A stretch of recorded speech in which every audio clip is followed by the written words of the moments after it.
And here we are once again to discuss one of the TV shows of all time, prestige TV, that is. But of course, before we get there, we got a cold open to get through. That's right. And you guys will probably like this a lot more than you're gonna like the content tonight. And it's gonna have kind of a somber note to it because I think we owe the man. We should start off talking about the very unfortunate passing of Peter David. Yes, unfortunately, the legendary comic book creator Peter David has passed away at the age of 68. And this was very unfortunate. We had the opportunity to see and meet Peter On a couple of on times. a couple of occasions. Yeah. Actually, yeah. I was able to sit in at least two of his panels at two different Dragon Cons, and not to make this any more somber than it already is, but you could see a visible difference between him and I think it was 2022 and 2023. Yeah. And it was shortly after the 2023 Dragon Con that his staff was kind of like, he's not going to be traveling anymore. He's not going to be making it to any more conventions due to decline in his health. So, unfortunately, he never got to recover from that. Unfortunately, you could tell he really loved like coming to conventions. He had like a real fun sense of humor and just a real love for the game. He really did. Anytime he would be asked a question on the panel, you could tell he's in his 60s and he just still loves talking about this stuff. And I really liked hearing his very unique take on like Peter Parker, for instance. The last panel we got to see him in was actually a Spider-Man themed panel. Brian Michael Bendis was on that one as well. Yep. And if you guys see the homie Brendan, you can remind him that he slept through the last Peter David panel at Dragon Con that's ever going to happen. And I mean, arguably one of the best panels. This is one of the best panels I've ever been to, yeah. But for those of you who are maybe unfamiliar with some of his work, the man he's known for making and creating a lot of pretty iconic characters. He actually created Miguel O'Hara, Spider-Man 2099, so like that entire run, majority of it was written by Peter David. X Factor, he wrote a lot of that. I think that to this day, he still has the longest Incredible Hulk run ever. Like, did he create Maestro Hulk? I know he does. He has a run on Maestro Hulk, but I think he did create Maestro. Okay. Yeah, I'm pretty certain he did because I was gonna say like he has like 5 Hulk Omnis, and then he has Maestro, and then he has his She-Hulk run. So it's like if you want his entire Hulk library, I think it's like 7 Omnis that you'd have to get. I'll also add too that he also branched out into other mediums. He worked on the story for the original Halo and for the Fable franchise. I did not know that. Yep. Wow. Did a little homework. That's impressive.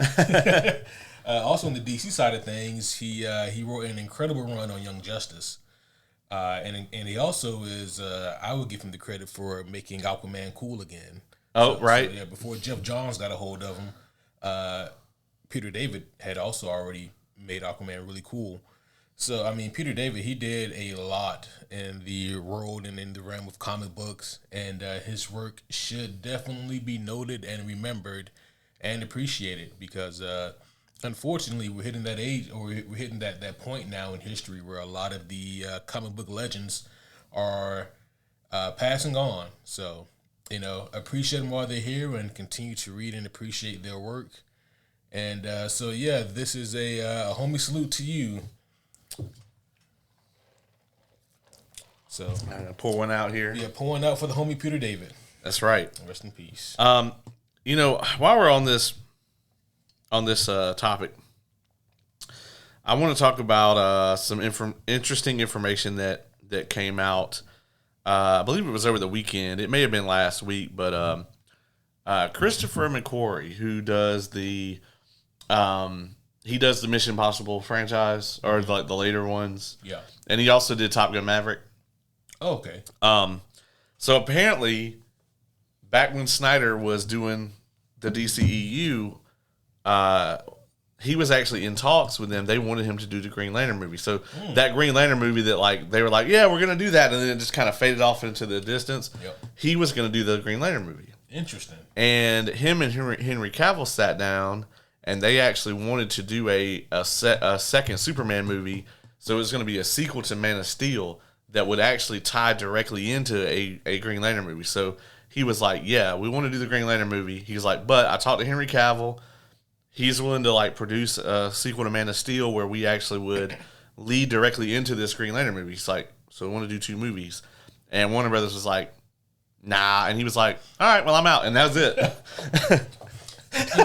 I know that we've beaten this horse till it's died and come back to life again and died again. But, man, it just baffles me at how WB so mishandled the DCEU. And it's just, I'm not going to say that this is a layup because I know it's really complicated and there's a lot of red tape that you have to go through and then there's so much planning and whatnot. But at the end of the day, they were in such a unique position because WB had the rights to all of their characters. The whole library they had the rights to. And the fact that they looked at one of the big 3, a tentpole of the DC Trinity, and said, we don't really need to do a sequel for him. It blows my mind, and I just, for the life of me, I can't understand how some of these decisions were made. Yeah, I mean, obviously, like you said, that horse has been long dead, but here we are.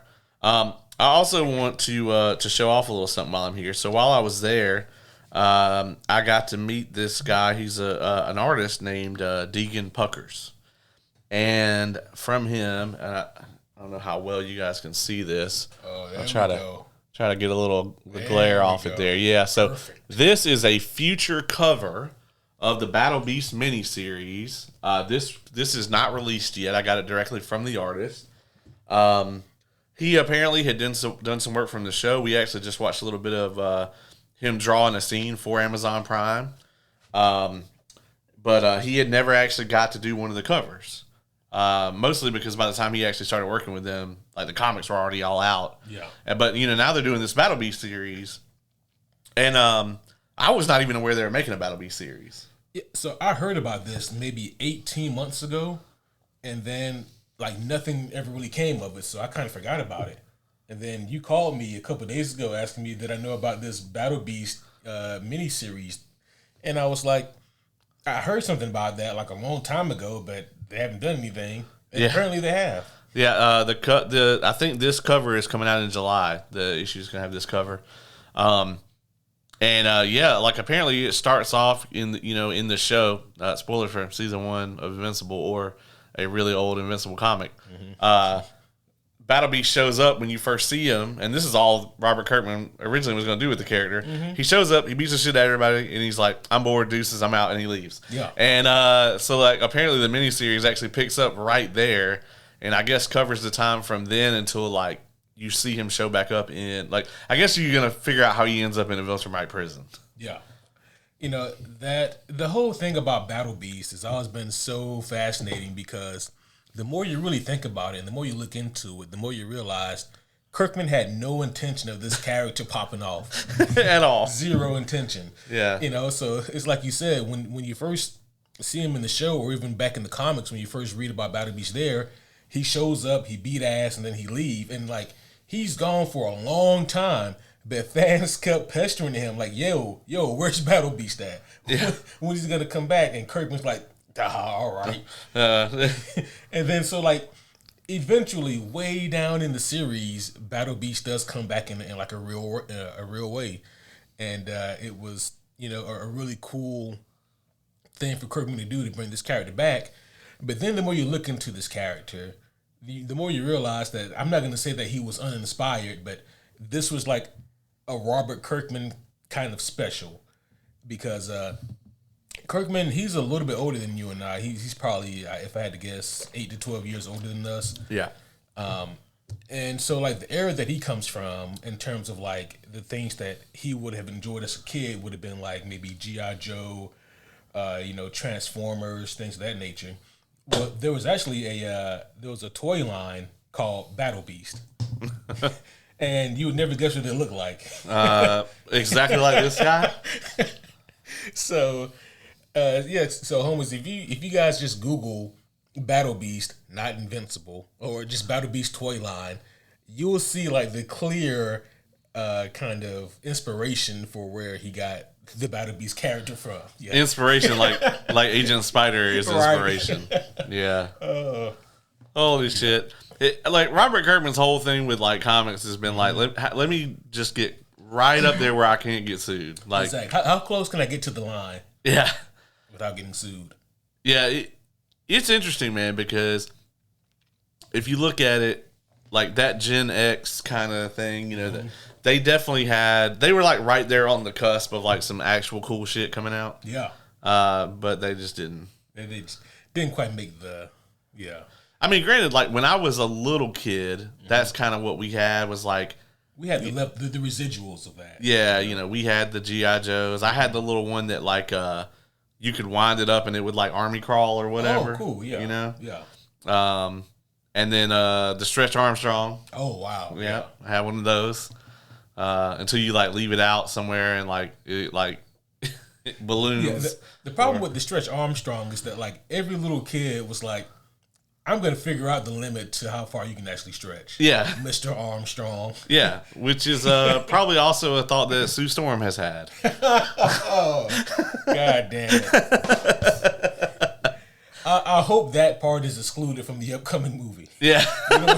We don't need to see how Franklin is made. Well, it picks up right after the limo scene in oh no in '94. What if Reed he's like fucking about the bus. He's trying to pull out, but it just keeps. Oh no! Oh no! You heard it here, folks. Shit. Okay. This is the kind of episode that's going to be tonight. But hey, you know, speaking of Fantastic Four, you know, before we get into the main course here tonight, the next episode we're going to be putting out is actually our review of Rise of the Silver Surfer from 06. 06 or 07. One of those. Yep. From one of those. And I've never seen this movie, so I'm excited about it. The homies Oz and homie Dylan will be joining us. Yes, for that. We are continuing our path of reviewing these Fantastic Four movies until the release of... Oh, I forgot to do the Fantastic Four button. I'll have it for next episode. You know, I also think that we got to talk about the very unfortunate news that we heard, or it might be fortunate, which is that both Doomsday and Secret Wars have been delayed. Oh, boy. They pushed Doomsday back, 9 months, and I think Secret Wars also? Yeah, because the original release date was... I think they were doing May. It was May both years, and both of them got pushed to December. Yep.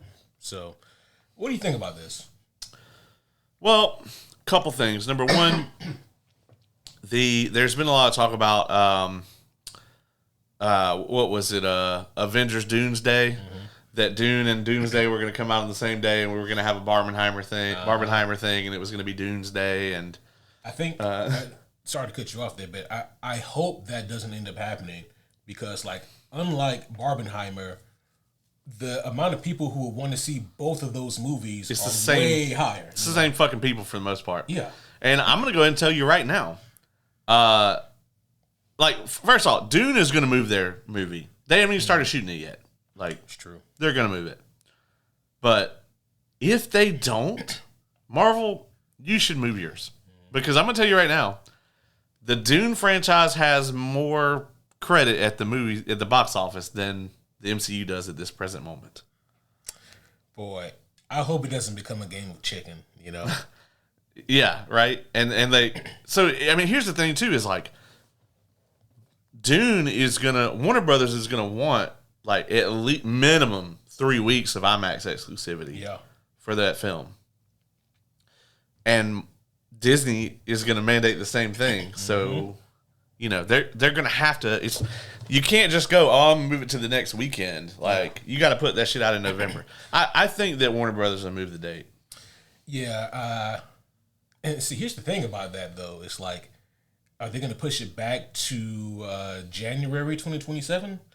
Because January, and I'm not saying this means anything at all typically, but January is typically a dead month for movies. That's when, like, you know, you get a lot of your kind of, I don't want to say throwaway movies, but throwaway movies, you know. Right. Yeah. So, yeah. I mean, they can come out in January. It'll just be like a rare thing because in most cases, like your marquee movies come out either late spring, midsummer, or holidays. Yeah. Didn't like Top Gun Maverick come out in January when they had that crazy run, that historic run? They might have, but that was also like, was that still pandemic era? It was like, well, that was the movie that kind of ended. Yeah. The pandemic slump, because I mean that movie made it was like it was on top for some crazy like 20 some weeks or some shit. Crazy run. Yeah. But yeah, I mean, I am hoping that this means that they are going to possibly put Spidey out first and have it tie into Doomsday in some way. If they don't, man, I'm telling you right now, like I think Thunderbolts got them a lot of traction.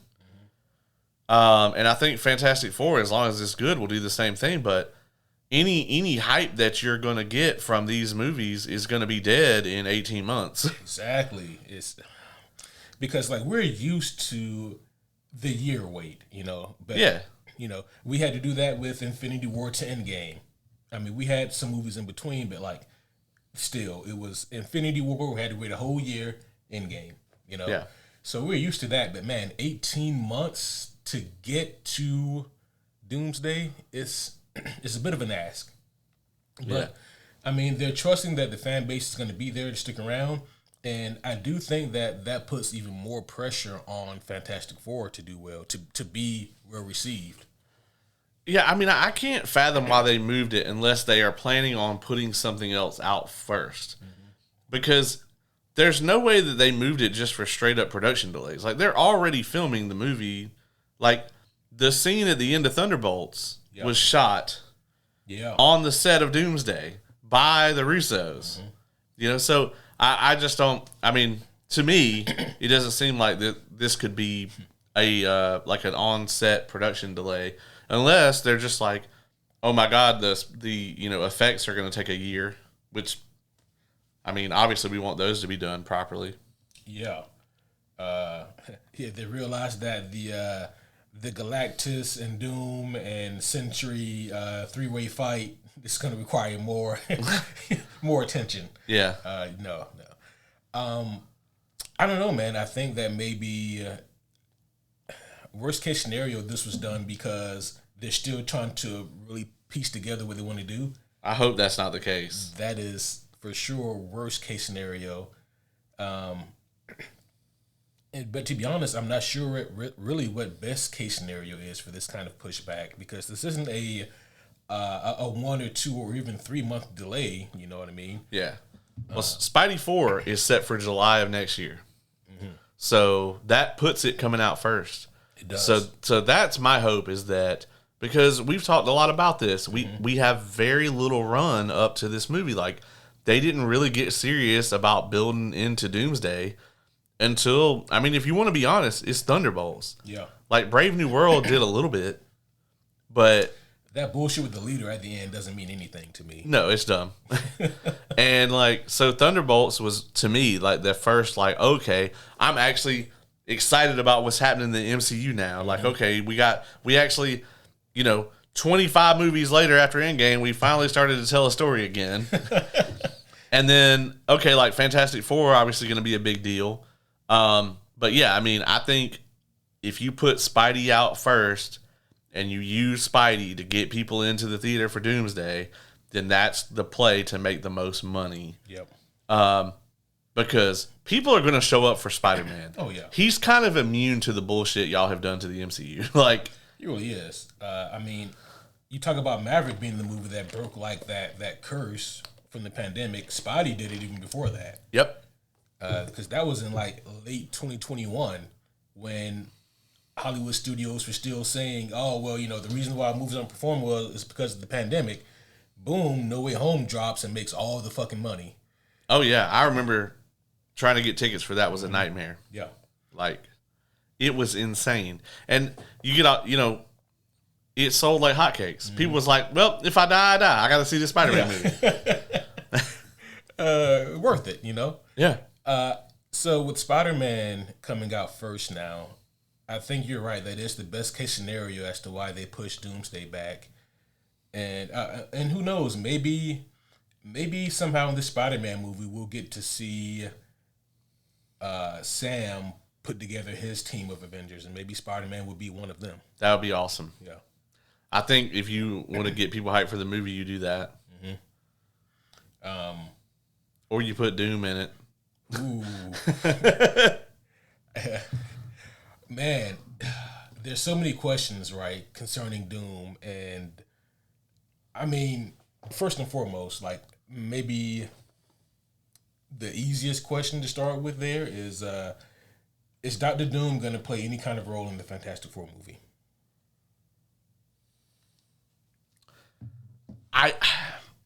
I don't know. I hope not. Mm-hmm. Like, I would hope that we either get maybe a brief cameo, or maybe he's in the movie a little bit and we kind of get just a little taste of like what would kind of drive him into Doomsday. Yeah. But I don't think he should be in the main movie at all. Like, I think honestly after credits would be the ideal place. It does make me wonder though. Is Dr. Doom native to this universe that Fantastic Four is in? And if so, what the fuck is he doing this whole time? Right. And I do agree that like he shouldn't be the focal point of the movie, because so far every Fantastic Four movie that features Dr. Doom has not been good. Not saying that that the correlation is the same, but you get the point. Well, it's just as you've said, it's a lot to do to introduce an ensemble cast of 4 heroes with their unique abilities and backstories, but also show them as a family, while also being like, oh, okay, well, here's this incredibly complex villain that we can't really have the heroes lose on their first outing. So I guess we're just gonna have them fucking one and done. Dr. Doom. You know what? Maybe we don't give him that complicated backstory. Maybe like he just gets in an accident and his skin turns to metal. They're like, oh, that's fucking fantastic. Yeah. They're like, say that again. Say it again. Yeah. Say that again. We still have to watch that movie too. Oh yeah. I'm actually looking forward to seeing Fan Four Stick for the first time. Actually, not that I haven't seen it, but that this is the first time I've ever looked forward to seeing it. I think you need to get evaluated, because that's not healthy. Well, it's because of Oz and Dylan haven't. I'm aware of why it is. Okay. But that's like saying, like if I'm standing right behind you and you got a gun, you really want to shoot me, you're like, I'm willing to shoot myself if the bullet's gonna hit Ace. I mean, it depends on how bad I want to shoot you, I guess. Oh shit. Well, we do have a topic of discussion here tonight, folks. As much as we would love to speculate on Doomsday and Secret Wars forever and ever and ever, and not talk about this, we do have a job to do, and tonight's job is to discuss the second half of season 2 of The Last of Us. So, but before we do that, proper introductions are in order. So, homies one and all, allow us to welcome you back to a very special episode of the Superhero Homies Podcast. My name is Quentin, and as always, I'm here with the world's greatest co-host. I'm talking about the homie Caleb. I'm a little sluggish today, folks. I just got back from being at a con for like 6 days or some shit. It was a lot. But here I am. I came home. The first thing I did was start watching Last of Us. I fell asleep. But I am here. I'm back in the Super Homie Hero Homie Hangout. The Super Hangout Homie. Whatever. Yeah, Homie Hangout Hanger. Whatever. It's a long acronym. We really got to talk to the community about that one. But tonight we will be spoiling all of the currently released episodes of The Last of Us TV show, which is seasons 1 and 2 at this point in time. I don't think they're going to make a whole lot more, but we'll see. And then we will not be spoiling anything that the game covers that the show doesn't. We will probably have a little section at the end with a spoiler warning where we may talk about what season 3 will entail. But let's get into it. We're talking about this is episodes 5, 6, and 7. Yes. Of season 2 we're discussing tonight. You can check out our episodes 1, 2, 3, and 4 coverage. We already put that out a few weeks ago. So Ace, my homie, my brother, what'd you think about these 3 episodes? Boy, howdy. I thought that these 3 episodes, if I'm being completely objective, there were things that I could find in all these episodes that I enjoyed. But there were a lot of things for me to really kind of pick apart. And out of the 3, episode 6, I think, was probably my favorite. And you know, like that may or may not have something to do with it being a Pedro Pascal Joel centric episode. And HBO was trying to do everything imaginable to let people know Pedro Pascal was going to be in that episode. Like all the previews for it. Yeah. If you look on now HBO Max again, like the thumbnail is Joel. You know, they really wanted to let people know, hey guys, Joel is in this one. He's still dead, but he's here again. He's here, yeah. Yeah. So, you know, I don't want to skip ahead to episode 6, but man, it's like that episode, I think, for me, was like by far the most interesting of the 3. However, there's a scene at the end of that episode that, and my memory could be wrong, but if my recollection stands correct, in the game, that scene doesn't happen until much, much later on in the story. And this is a good spot for me to say this here. Deep breath, because I can't believe I'm saying this, but watching this season of television makes me have a better appreciation of the second game. That is not to say that I think the second game is good. I don't. I still think the story is contrived as fuck. However, seeing this season of television somehow do it worse is pretty baffling to me. Does Neil Druckmann just have Craig Mazin tied up in a closet? And he's like, yeah, he's helping me with the show. You want to talk to him? No. He's so busy. He says he doesn't want to talk to anyone. We haven't seen Craig in days, though. We just really need to get his ideas on this. It's like, no, he said he won't be disturbed. I'm the only person who can talk to him. He's like, he's just got like a big stack of papers and he's just in there writing. Oh, okay. Well, you know, his family just wants to see him. You know, they haven't seen him in, you know. I'll go ask him if he's got like a message for him. Oh shit! What'd you think of these 3 episodes? Oh man, so I never played any of this part of the game. Like all the knowledge I have of the second game of this at this point is secondhand. But to say that this is, it's hard to hate this because of how well produced it still is. Mm-hmm. Like the imagery of like Ellie in the boat with the city behind her, for instance, is beautiful. Mm-hmm. And that's got to be what Craig Mazin is contributing to this shit. You know, it's like I can never complain about the imagery or the way it's shot. And even the action, every now and then, like they use the whole, they definitely use the whole, like the infected goes up against the fence shit a lot. If they do it again. In this season. Yeah. In these episodes.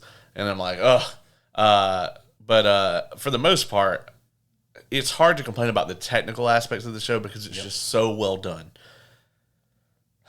The writing, though, on the other hand, is a catastrophe. Like, when this show isn't disjointed, it's contrived. Mm-hmm. And sometimes it's both. Yeah. Sometimes it's disjointedly contrived. Everything you just said, Caleb, like, if I just take that and clip it, I wouldn't know if you were talking about the show or the game. On a technical standpoint, this is a great looking game. The gameplay is by far the best it's ever been. Technically this game is definitely enjoyable, but man, when it comes to the writing, it's fucking horrendous. So it's just funny how that can be interpreted. Yeah, I mean, not to jump around, but it's like, the contrived nature of it is just absurd. It's like, okay, they get themselves in this bad situation, and Jesse just happens to be there. Yep. Just like earlier in the season, oh, well, they need to sneak into this fucking city that's got thousands of people in it and like armed patrols and everything. But the one guy they're looking for just happens to be right here and with somebody who yelled his name out. Mm-hmm. I often wonder, what if there was somebody else in the community also named Joel? He'd probably be dead. Yeah, they'd be like, he would be so confused.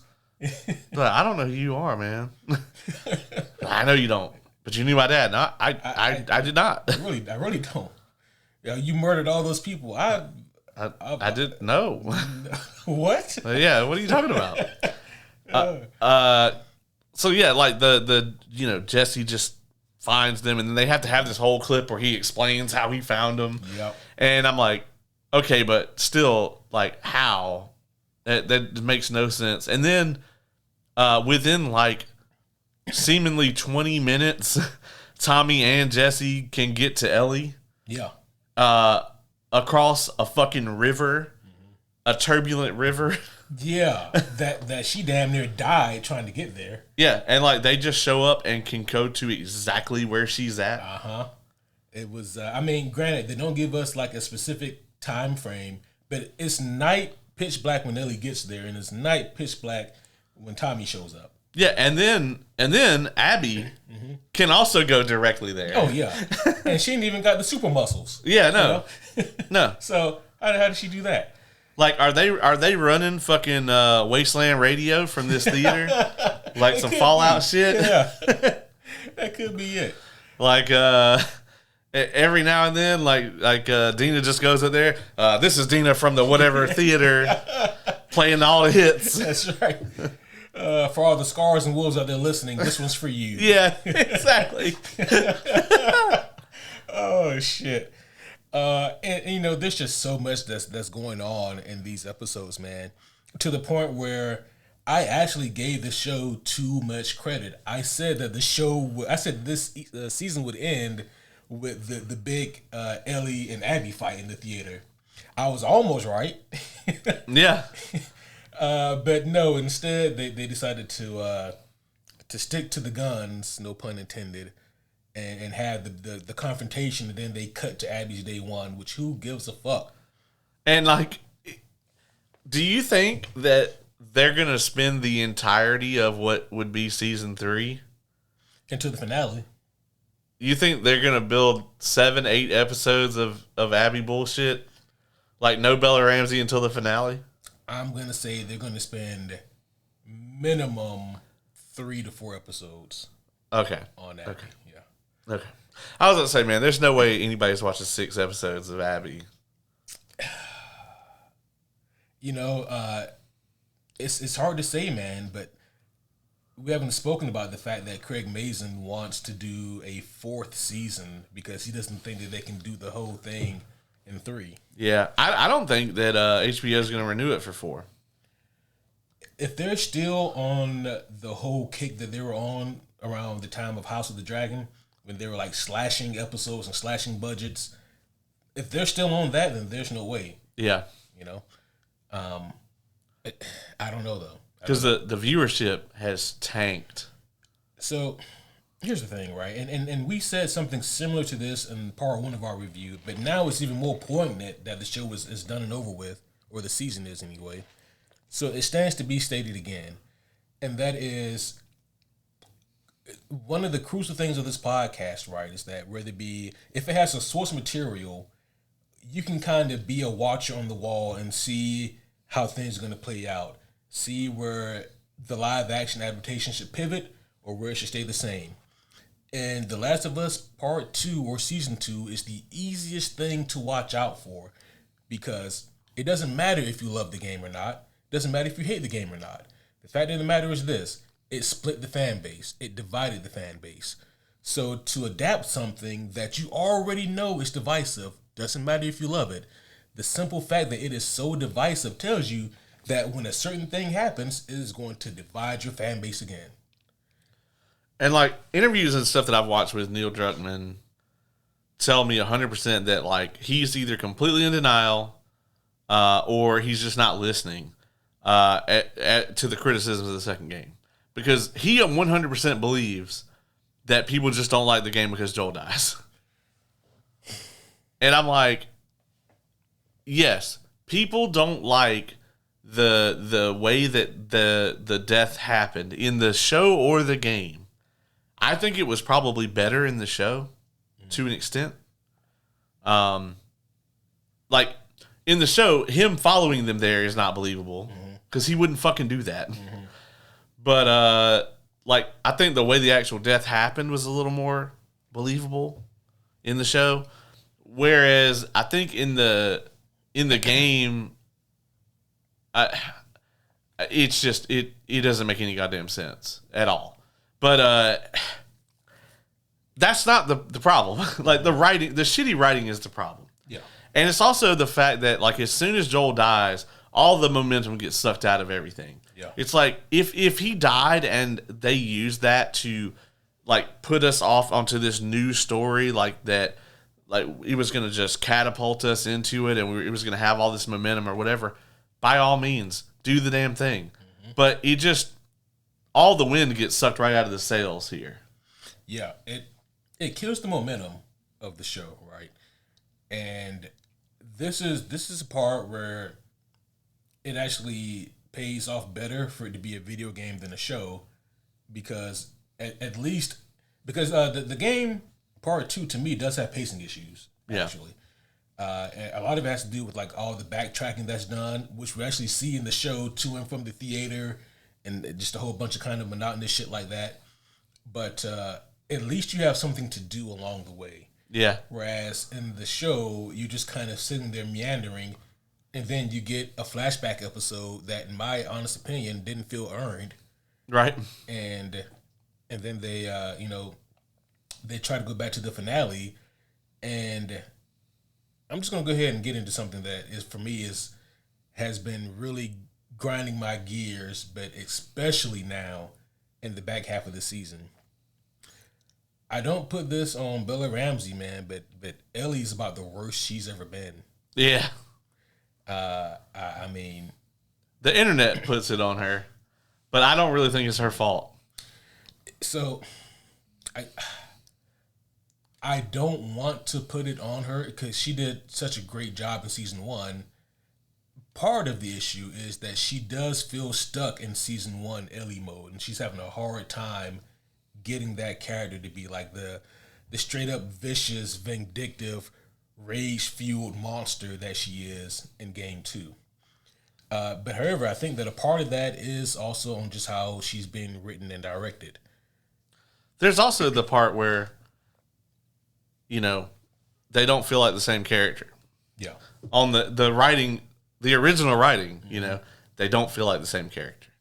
And it's not to say like people don't grow and change, because they absolutely do. Yeah. There's lots of people that have gone from like, all right, I'm not going to describe Ellie as like a sweet, innocent kid, but like a naive kid, to like a fucking evil adult. Like that's happened. Yeah. But, I got to say here that them putting the flashbacks where they put them just makes it that much worse. Because it's like, okay, you've got episode 1, sure, whatever. Filler. It didn't feel like anything happened. Episode 2 was the thing. We all knew they were going to do the thing. Episode 3, I think. 2 and 3, probably my favorite of the season, I think. 4 was awful. And then, so you got 4 is awful, 5 is not much better. Yeah. And then you get 6, and you're reminded of how good this show used to be for an hour. Yeah. And then you're like, oh, by the way, we were telling you this other story, so let me go ahead and... Yeah. Yeah. And the reason why I say things like this show makes me appreciate the game more, which is, again, a wild thing for me to say, but it's because, like, at least the game was consistent with how much they wanted things to be shitty. Yeah. It's like in the show, Ellie, which here's the other crazy thing about this, right? 5 years ago, I did a review of The Last of Us Part 2. And in that review, which you guys can find on Patreon, I said specifically this. I said, everyone in the game is either an idiot or an asshole. Somehow in this show, they make Ellie both. Yeah. And I do not like that one bit. Like, in the game, she was just an asshole. But she was an intelligent asshole. Yeah. In this show, she is both an asshole and an idiot. She would have been dead several times over. Once she gets bit like every other episode. Yeah. Yeah. I'm going to go out here and get bit by all these motherfuckers, and you run and hide in there. Yeah. And two, without Dina and without Jesse and probably without Tommy, she would have been dead several other times over. Yeah. And I get that, she obviously is still that same character, but she has shown to have zero kind of growth, especially any kind of emotional growth, over the past 5 years that she's been here in Jackson. And there's also moments where there's more moments than not when Ellie feels like she's just kind of living moment to moment. She's having fun and she's joking around and she's, just kind of being a kid again. And it's like that time, that Ellie, that's over. You know what I mean? Right. Like the whole reason you're out here is because you are on a singular focus mission. It's a fucking crazy mission, but it's still your mission. And now you're asking Dina if she wants to go back? It's like there's so many moments like this where I'm like, I don't believe that you really care about this mission. Yeah. Before you left, you said that you wanted to kill every one of them, especially Abby. And then it comes time to do it, and you're like, I didn't mean to hurt them. It's even worse than that because fucking, you take the flashbacks out. 1 episode ago, you were beating a girl to death with a fucking pipe, like in the hospital, like, and then you were loving it and talking about how easy it was and how good it felt. But then you like accidentally shoot 2 people who were actually more involved in the shit than that person was, and you're like, oh no, I'm sorry. and now it's a problem. Now it's a problem. Yeah. Granted, I in a vacuum, I like that scene. Because to me, that is how Ellie would have reacted if you take out all the other shit, right? Yeah. Like season 1 Ellie had done that. That's how she would have reacted. Had these just been 2 random raiders, she would have reacted like this completely. Yeah. But like the people that she's here, I mean, yeah, she would have been like, fuck, I meant to get the information out of you before I shot you. Yeah. But yeah, this Ellie is wildly inconsistent. And I think the internet is blaming that on Bella Ramsey somehow. And granted, yeah, I agree. Like, most of the time, I'm not convinced that she's this, like, rage-fueled character. But she's not being written that way. Right. It's not coming across like that. Yeah. I don't know if they're trying to do a slow burn with that, but here's the problem. It doesn't work like that. You cannot have her slowly transition into this rage-fueled monster because she's already out here on the mission. Yeah. Nobody's going to travel that fucking distance unless they really fucking want to accomplish that mission. In the apocalypse. Yeah. Come on. Like, man, I have debated whether I want to, like, go to the food for, like, some candy. Or go to the store for, like, some candy. Right. Like, she got up and went on horseback across the apocalypse. Bruh. And, like, because it's like in your scenario, you're thinking, man, I really got a sweet tooth right now. I can just run to the corner store right quick and grab me something. It's like, man, but I really don't. Yeah, like, do I really want to put on my shoes and then I gotta? Yeah, man, it's about to rain out there, Yeah, So for Ellie to commit herself to this kind of mission and to go out there willy nilly, you know what I mean? She has to firmly believe and be focused on that mission. But it's like here, man, she's just having fun. I mean, I'm not gonna say she's just having fun, but like she is way too jovial at times for what this is. And she also agreed to leave. Mm-hmm. Like when Tommy and them were like, "It's over, we got to go back." She's like, "Yeah, cool, that's fine. Yeah, we can do that." She was like, "Man, but I really wanted to get Abby though." Well, you know. Oh well. And then it's like, oh well, that's the end of the show. Oh well, here she is. Mm-hmm.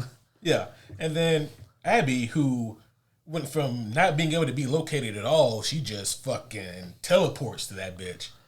Yeah, the whole thing where what's the guy's name? The leader of the wolves, Isaac.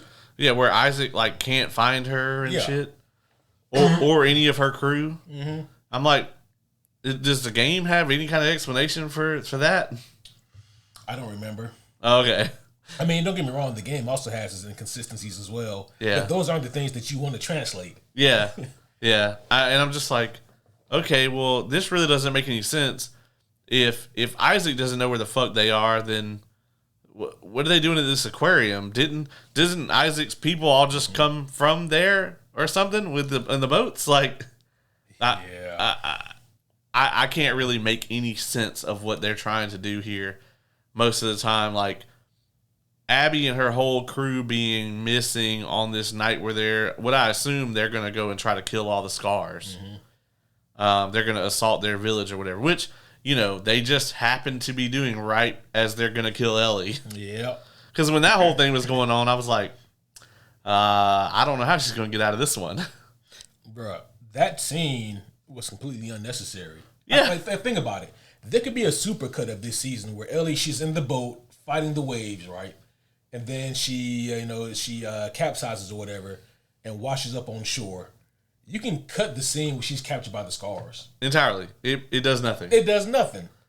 The only thing it does is let you know that their village is being attacked. Mm-hmm.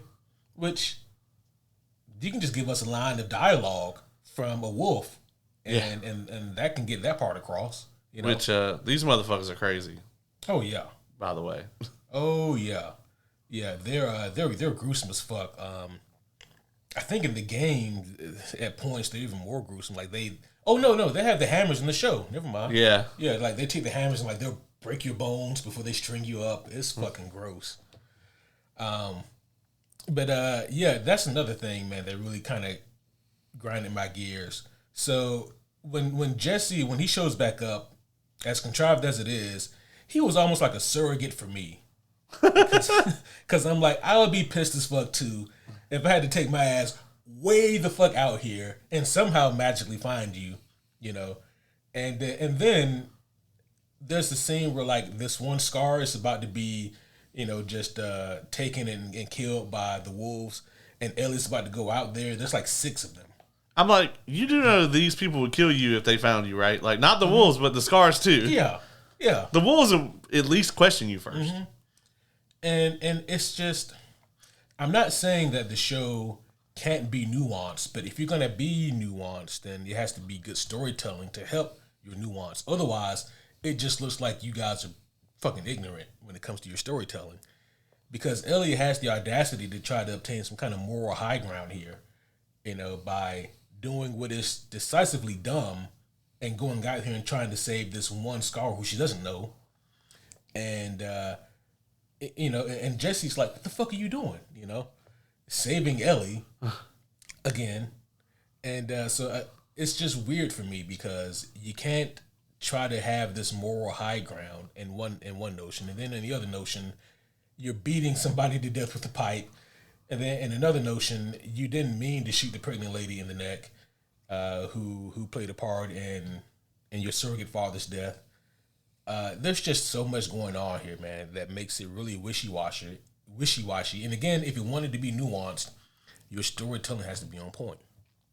Yeah, I agree. And also, let's not forget, we knew from day one that, I mean, if you play the game, or even if you just know HBO lately, you knew that we weren't going to get any kind of satisfying conclusion to this season. Yep.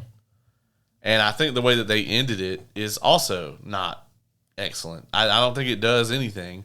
Like, for me, I feel like the people who were sitting around writing this shit out thought that that little sting they gave us at the end where they, Abby walks into the stadium and it pops up like the day one or whatever, that was going to be like some dun, dun, dun. But like, I was just like, yeah, I don't want to see that.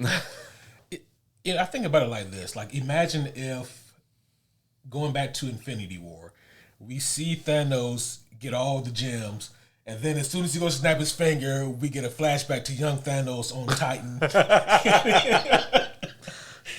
He got some Jordans on. Yeah. And you're like, just wait 1 year, guys, and you get to see what young Thanos does. And then, we spend the whole movie with that. And then we get Endgame Part 2. Yeah, yeah. That's kind of the equivalent of what they're doing here. Yeah, this was a bad spot at the end of the season. I would have changed the order of operations, right? Because in the game, that is how it happens. You get this moment, this soap opera moment where there's like a gunshot and then bam, and then we go to Abby's day one. I'm pretty sure that is actually how it happens in the game. However, like chronologically speaking, this is also when we get the Ellie and Abby fight in the theater. Right. The first of 2 times that they actually fight in the game. And to the game's credit, that is actually a very tense moment. You know what I mean? And you kind of curious to see how this thing's going to play out. I think if the show really wanted to retain or get back people's interest, they should have just gone ahead and done that here. Do that first fight here, right now. Yeah. And then if you want to end it with Abby's day one, whatever. But to just kind of, because we all know Ellie didn't get shot. Right. Yeah. You know what I mean? Like, come on. Yeah, we all know. So yeah. And then not only that, but it's like when the show picks back up, we got to sit through a bunch of bullshit we probably don't care about to get to here. Yep. Don't get me wrong. I'm not uninterested in the Wolves versus Scars stuff. That might be the only compelling thing in the show this season, other than like Pedro Pascal occasionally like floating in as an angel. So to kind of talk about some things that happen here, episode 5 is Feel Her Love. And apparently this is directed by Stephen Williams, or was that the writer? One of the two. But yeah, this is the episode when Ellie and Dina, they run into more of the dead Scars, or the Seraphites is the technical name. They're ambushed by the stalkers in the warehouse, and then they're saved by Jesse. We talked about all that already. Yeah, unfortunately. Ellie says she wasn't bitten. She was for sure bitten, right? A bunch. Yeah. A bunch of times. She was being munched on for sure. And not the fun way that most women like to be munched. This was definitely the not good way.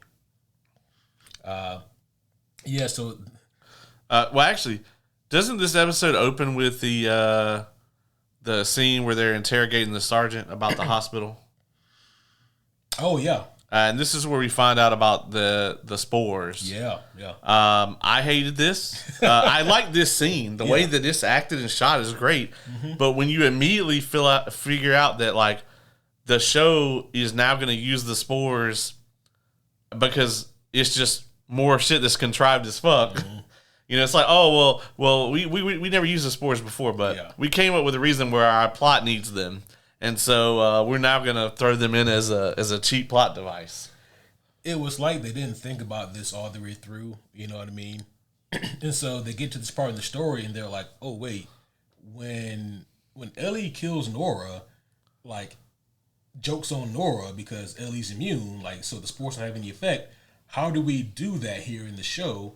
I think an easier way would have been to like just have have an infected bee there and it bite both of them." Yeah. And then you can just have Ellie be like, nah, bitch, I'm immune. Yeah. But no, they don't do that. Instead, they decide to stick with the spores. I do agree, though. I like this scene. Yeah, I mean, this scene where they kind of explain the situation with the spores and everything was really good. I mean, this scene felt like it was out of season 1, kind of. Yeah. It was well acted, well put together, and it like kind of got you interested in it. I think until later on, when we found out like the actual reason that they were using it, because Number one, there's no reason for them not to just kill Ellie. So they use the spores as a way to get out of that. Mm-hmm. I also want to point out that if you're well-trained military guards, have the high ground, and they are told that someone is right about to run through there that they should kill, and they still can't shoot her. Yeah. Like, did they hire stormtroopers? Like, it's the apocalypse, dog. You got to take what you can get. I guess so. I guess so.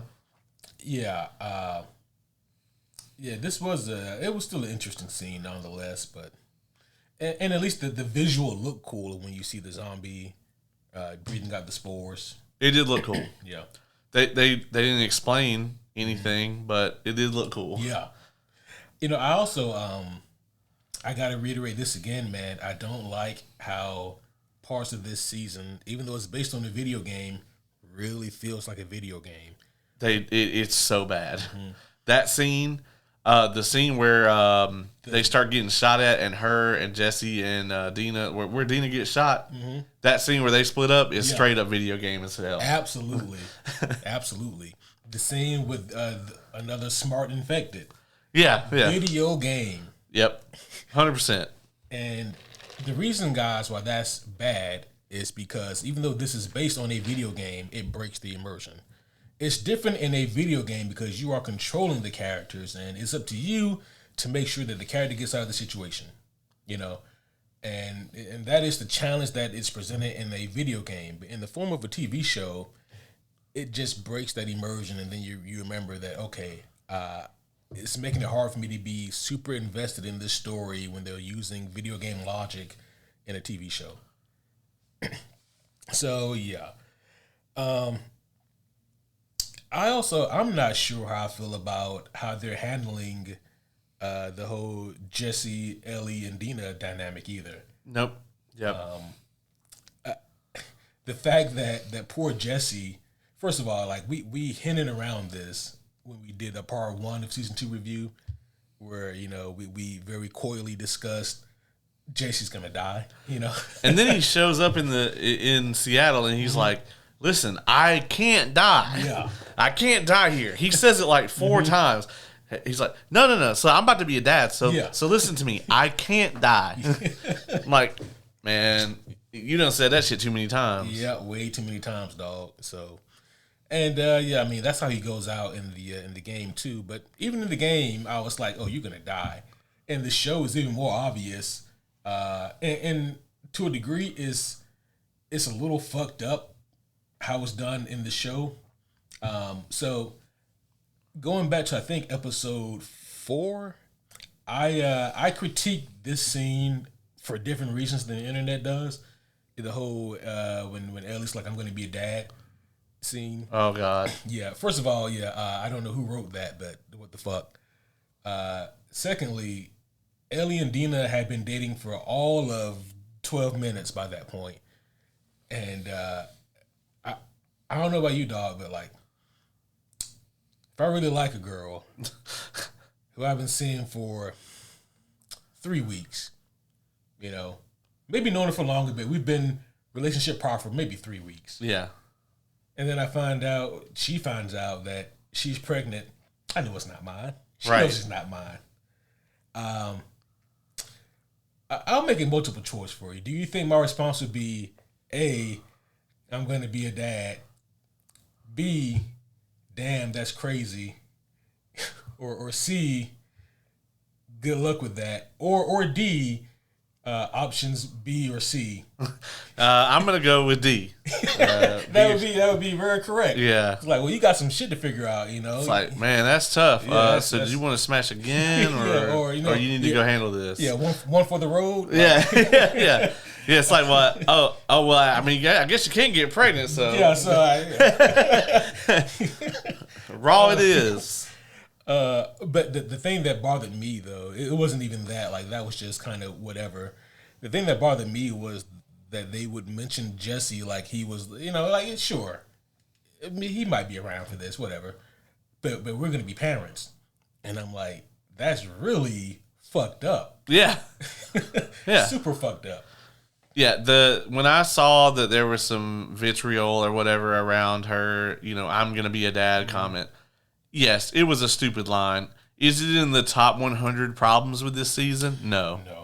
But like obviously there are other motives on the internet as to why people had an issue with this, and I mean that's just dumb, and it distracts from the real issues, right? Which is that the writing on this show has gone completely to shit. Yeah.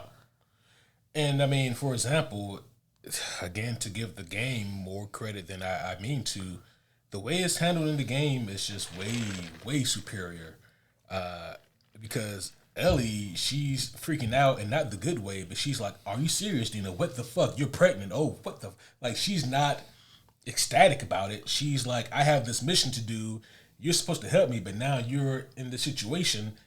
And, she's more thinking, "What the fuck am I supposed to do then? Because I don't want to endanger you." It's not this super joyous, oh my gosh, we're going to be parents type moment. I will say that I did enjoy Jesse's conversation with Ellie, where he kind of talks about her being a selfish bitch. Yeah. In not so many words. Yeah. And he's just like, yeah, I mean, I could have gone off and done my own thing too, but like that's not how I was raised in Jackson. Right. And I mean, yeah, obviously Ellie was raised in the fucking Fedra Boston QZ. She got a little bit different outlook on things. It's kind of you take what you can take. But at the same time, I mean, it just kind of goes to further villainize Ellie here. Yeah. And to a degree, I understand that's what they're trying to do here, because that's kind of the whole modum operandi of the second game, is to, over the course of it, kind of villainize Ellie and make Abby, put her in a more sympathetic light. Again, I think it's fucking ridiculous. Yeah. But that is what the game is trying to do. So when you see it being done in the show here, the problem is, like, it all feels so flat and damn near accidental, it doesn't make Ellie looks like an asshole because that's just who she is, instead of she's doing these asshole things because she's so hurt that her dad is dead, Right. She just wants that vengeance. That's not really the case here. We spoke a little bit already about the scene at the end of this episode when Ellie beats the ever-living shit out of Nora. Yeah. She's like, "You about to be the most crippled infected in this hospital." It's funny, man. In the game, you do this whole scene where, like, you have to chase her. And this is actually a pretty cool scene. I remember I watched somebody play through this scene on the internet, and this shit was hilarious. So you're chasing her, and this person was like a pro. They played this game I don't know how many times. They're chasing Nora, and they do this really strategic thing where, like, Nora, she bends a corner because they're in the hospital. They shoot out a window, and they're able to kind of go through the window and meet and cut Nora off where she meets you at. And the game is programmed so that you can't catch her. Right. So as soon as they did that, Nora tapped into the goddamn speed force and just yeah. I was like, God damn. But no, seeing this kind of brutality from Ellie, it was cool. It was visceral to see, but again, to me, it just felt a little bit unearned because we haven't been able to see this side of Ellie. Right. So, yeah, I agree. Do you think she, like, finished the job with the pipe, or you think she just, she let her turn? She said she didn't kill her. Yeah, which is pretty fucked, actually. It's very fucked. Yeah, I think I would have at least, I think I would have put her out of her misery. Right, yeah. Yeah, because that just seems super fucked. Because now she's, like you said, she's a crippled infected now. Yeah, yeah. And especially, like, once she gave Ellie all the information she could, and Nora probably would have given Ellie more information had she not beat her ribs and organs in. Yeah.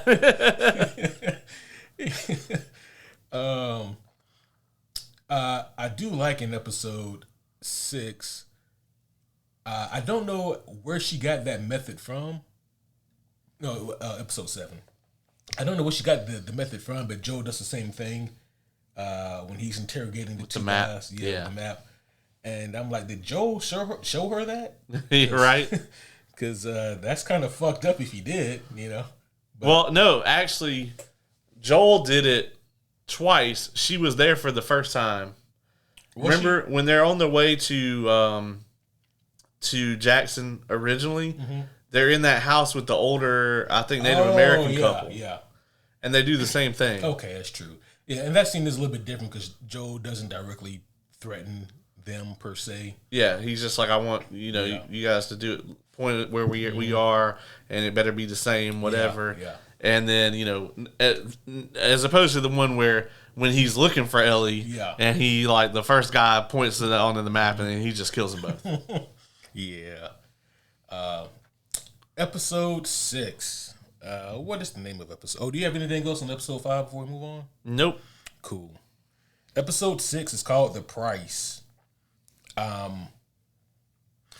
In a vacuum, I actually don't mind this episode. Yeah, it is by far the highlight of the season. Yeah. Which is weird because, it's basically a season 1 episode for the most part. This is also something that was a constant for me in the game, which is whenever we got the Joel flashbacks, I was like, oh, this is nice. Right, yeah. And then I cut back to fucking Super Saiyan Rage Ellie or, fucking Abby Zilla, and I'm like, okay, well, I'm back to this. Oh, she goes Super Saiyan Rage, man. Maybe I should pick the game back up. Yeah, you should give it another go. I'm really looking forward to that. How much do you think she competes with somebody who has 80 pounds of muscle on her? That's true. that she got from her Apocalypse Gym. Yeah, apparently they got that in that stadium she's in. Well, that's all those plants that they're growing. Yeah. That's all for her plant-based protein. Oh, shit. That they just, inject directly into her veins. She's like the fucking Dolph Lundgren of Rocky IV version. Yeah, pretty much. In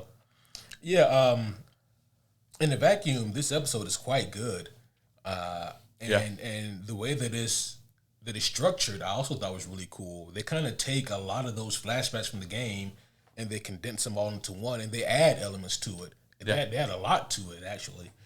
For example, when it first started, I thought that I had hit a button or something on my remote, and I was watching a different show for a second. Because it starts off with Joel and young Joel and young Tommy, and then their dad. Yep. And I was like, is this the same? Which their dad was awesome. I forget the actor's name. He played Lalo Salamanca. Yep. In Better Call Saul and the Swordsman in the MCU. Yeah. He's a great actor. Right? Oh, man. What is his name? This was a great scene. Yeah. By the way. Yes. Let's see. Who's he played by? Tony Danza? Tony Dalton. I was like, it's not Danza. I was like, Tony Danza? Yeah, is he alive? Oh, shit. It would be hilarious. Anywho. But yeah, this guy is an incredible actor in pretty much everything he's in.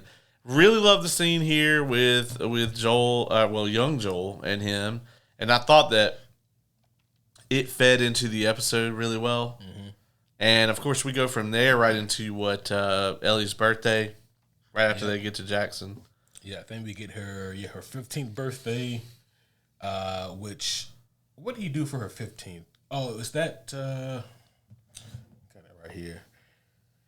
I'm trying to remember exactly what she does. Oh, yeah, he gives her the guitar. The guitar and the cake. Yeah. Yeah, we see Joel with a bag of Legos, and he gave those to Seth, and I'm like, y'all are using those for toys. They should be traps. Right? Just sprinkle them on the floor, Yeah, even the infected will turn around. Yeah. They'll be like, oh my God. Fucking Legos. Just put a line of them around Jackson. Yeah. Y'all can take that wall down. Yeah, take the wall down. They can't get past that. Oh, shit. But yeah, he gets the cake and the guitar for Ellie here. And that was pretty cool, him making all that for her. And then the second year, he gets her the chocolate cake. Oh, does he? Yeah, because that's the second year when she's 17. I think, no, it's 15, then 16. Oh, okay. Yeah. The 16 is the museum then. Yep, it is. They go to the museum. Space Museum. Yep. The 17 is the chocolate cake and and finding her in there with the other chick. Yeah. The museum scene is the only part that's lifted from the game. And this is pretty much a 1-for-1 in the game. One of my favorite moments of game 2 from a story aspect. It was really powerful. Yeah. I like the scene when they're on the way there, and he's like, "I seen how you and Jesse looking at each other. I got a real intuition for this kind of thing." And Ellie's like, "I don't think you do." Yeah, that is also directly from the game as well. Yeah. Like that's great. Yeah, I love that. Yeah. Oh, that's just hilarious. But no, the museum scene is great. Seeing her inside the rocket ship is great, and Joel has the tape for her. Yeah. And then, like you said, on her, was it her? Yes, her 17th birthday. Yeah, she's in her room with some other girl and getting a tattoo. And they're like a bong in there or something. Yeah. So, it was just a joint. Oh, just a joint. Okay. Yeah, they weren't that fancy. Yeah, that's true. A bong would be a hot commodity in the apocalypse, I imagine. I can imagine so too. Yeah. Yeah, you can't just go down and buy another one. Yeah. Joel is not too happy about this, and he's just straight dad mode right here. This is when we kind of start to see a rift, between them, and it's not so much the fact that she's just growing up and becoming more independent, but just the gnawing notion in the back of her head about what she knows Joel did, Right. It's like, I think she knew the whole time, but as she gets older, she's like more and more realizing it doesn't make sense. More and more she can't hide it, you know? And, maybe this is a layer of nuance in the show, but it's like maybe she sees all of this, love and affection that she's getting from Joel, and she would love to reciprocate that, but she can't because there's always going to be that mental block there in her mind about what she knows he did that he's lying about. We actually see, I think, is it the next birthday where we see her practicing her questions about it? Yep, her 19th birthday. Yeah. Mm-hmm. Yeah. And that was pretty interesting. At this point, she's living in the garage. And, things have really kind of spiraled out of control here with those two.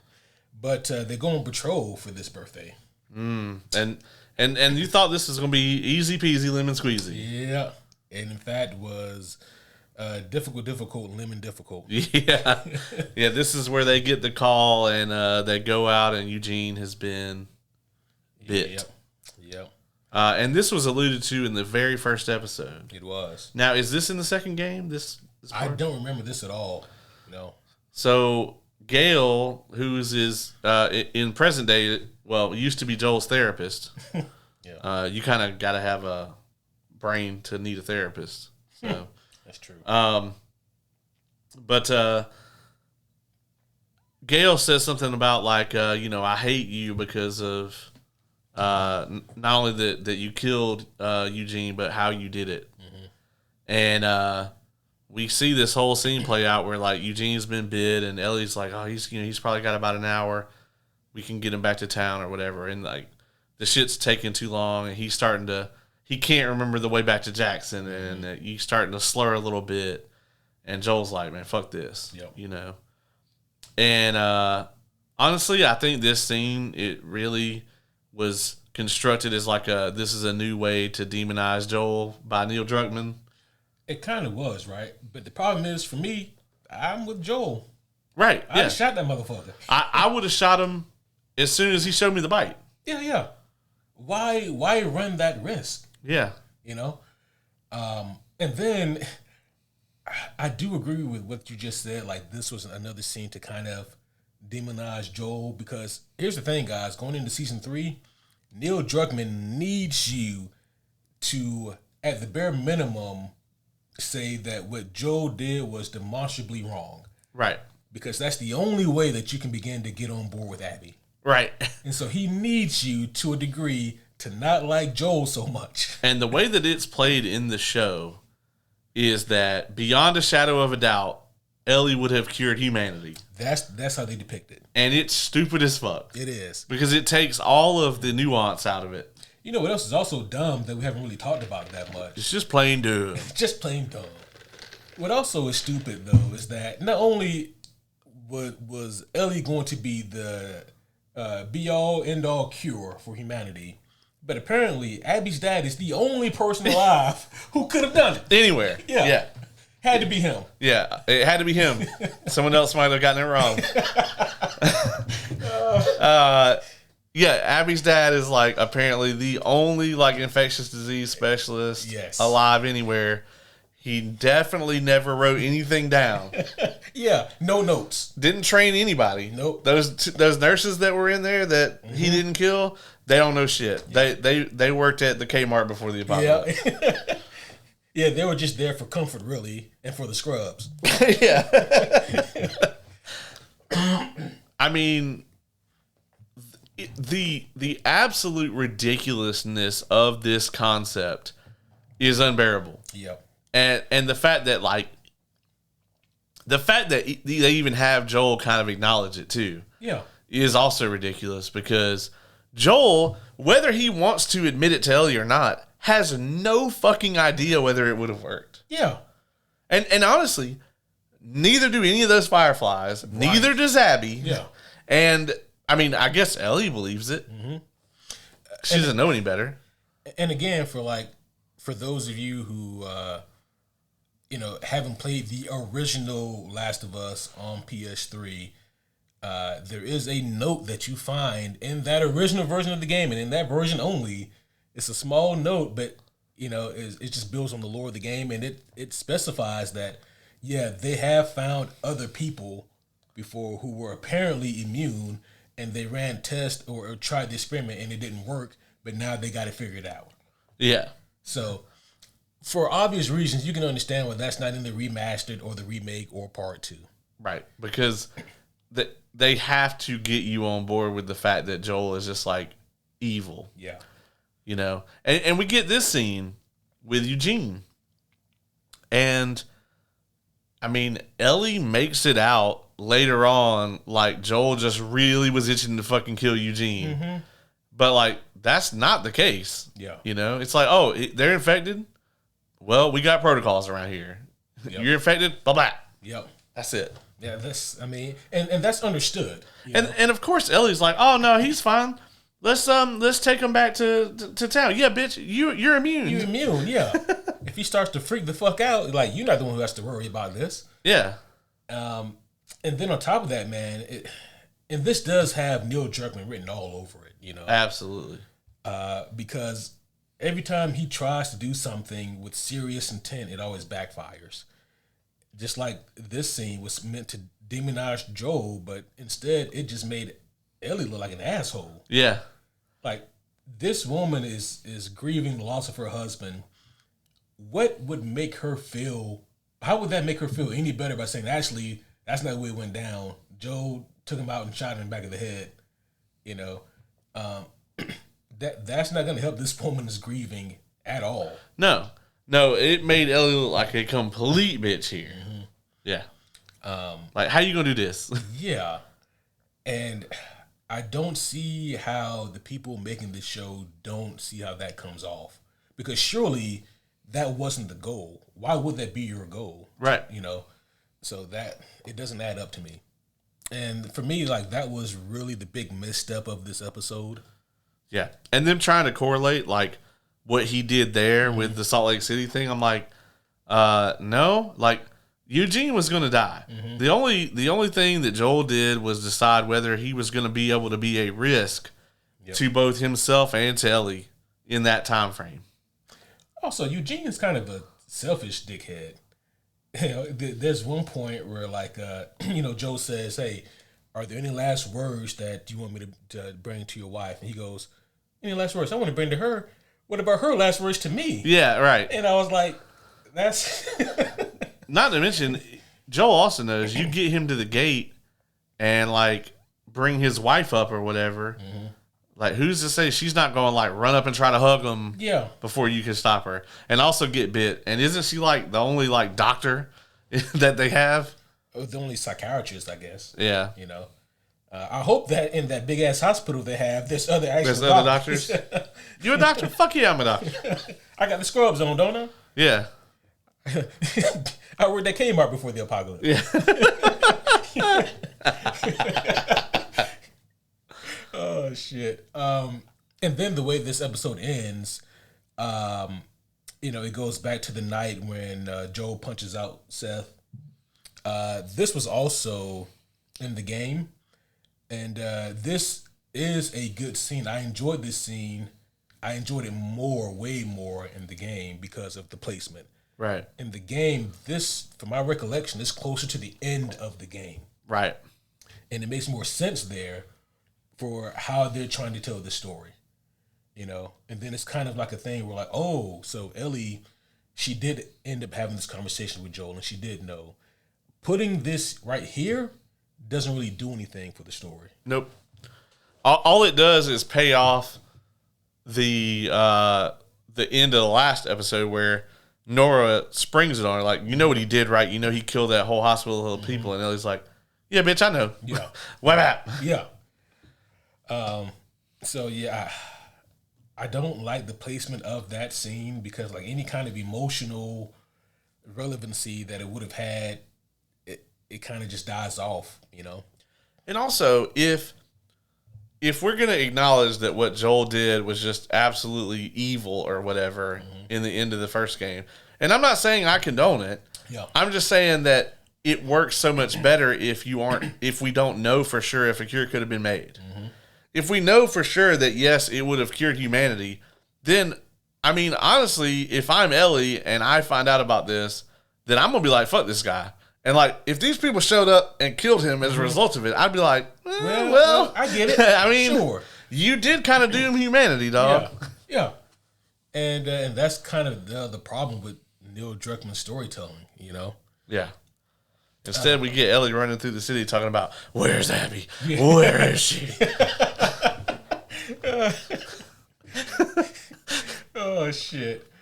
But yeah, so for those of you who don't know what we're talking about the scene at the end of episode 6 where it's after the big fight or the big hubbub at the dance, and Joe goes back home, and then Ellie, she comes home shortly thereafter, and they're on the porch and they have the conversation about what really happened that day when Ellie was taken back from the Fireflies.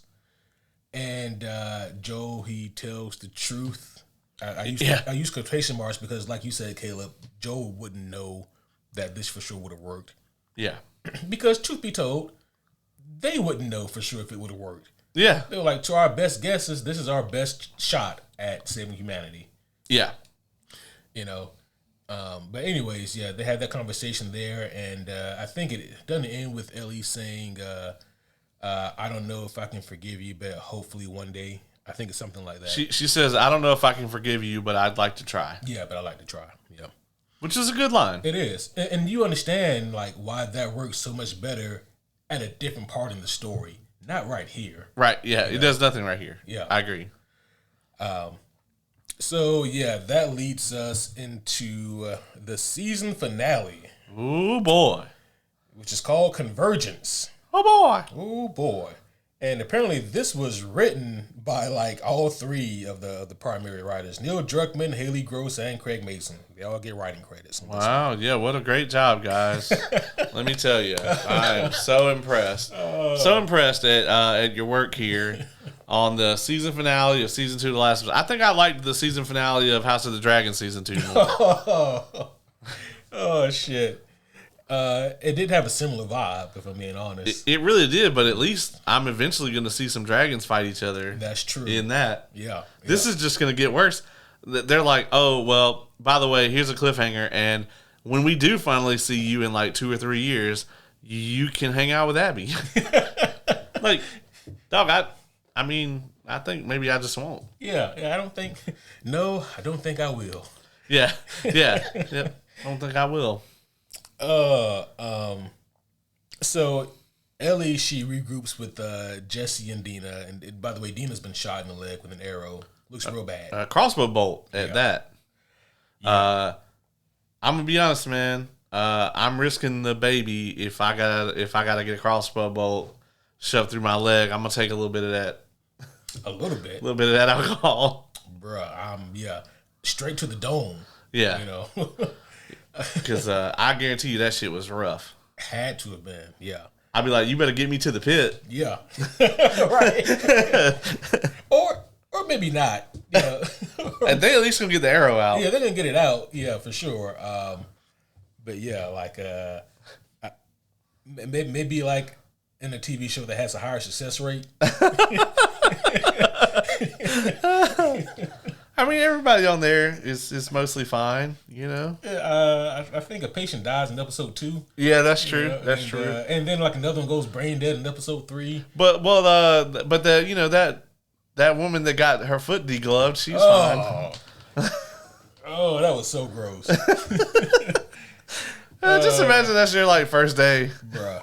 Because like for a bunch of them, it is. Isn't that when the one girl faints, or is that a different? Yeah, she faints. It's not when they first show it. It's when they had to like twist it back around or whatever.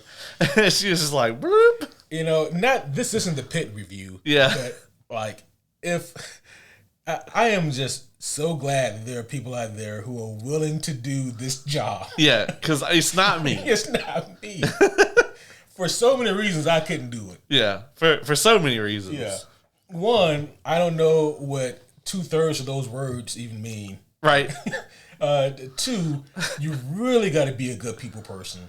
Yeah, and you got to like just be able to retain a fuck ton of knowledge at all times. Yeah. And then like 3, all that gross shit, you know? And then 4, even if you are a people person, you're like, all right, I'll be back in an hour with your meds. Should be fine. You come back in an hour and they're fucking dead. Right, yeah. I think that might fuck with me a little bit.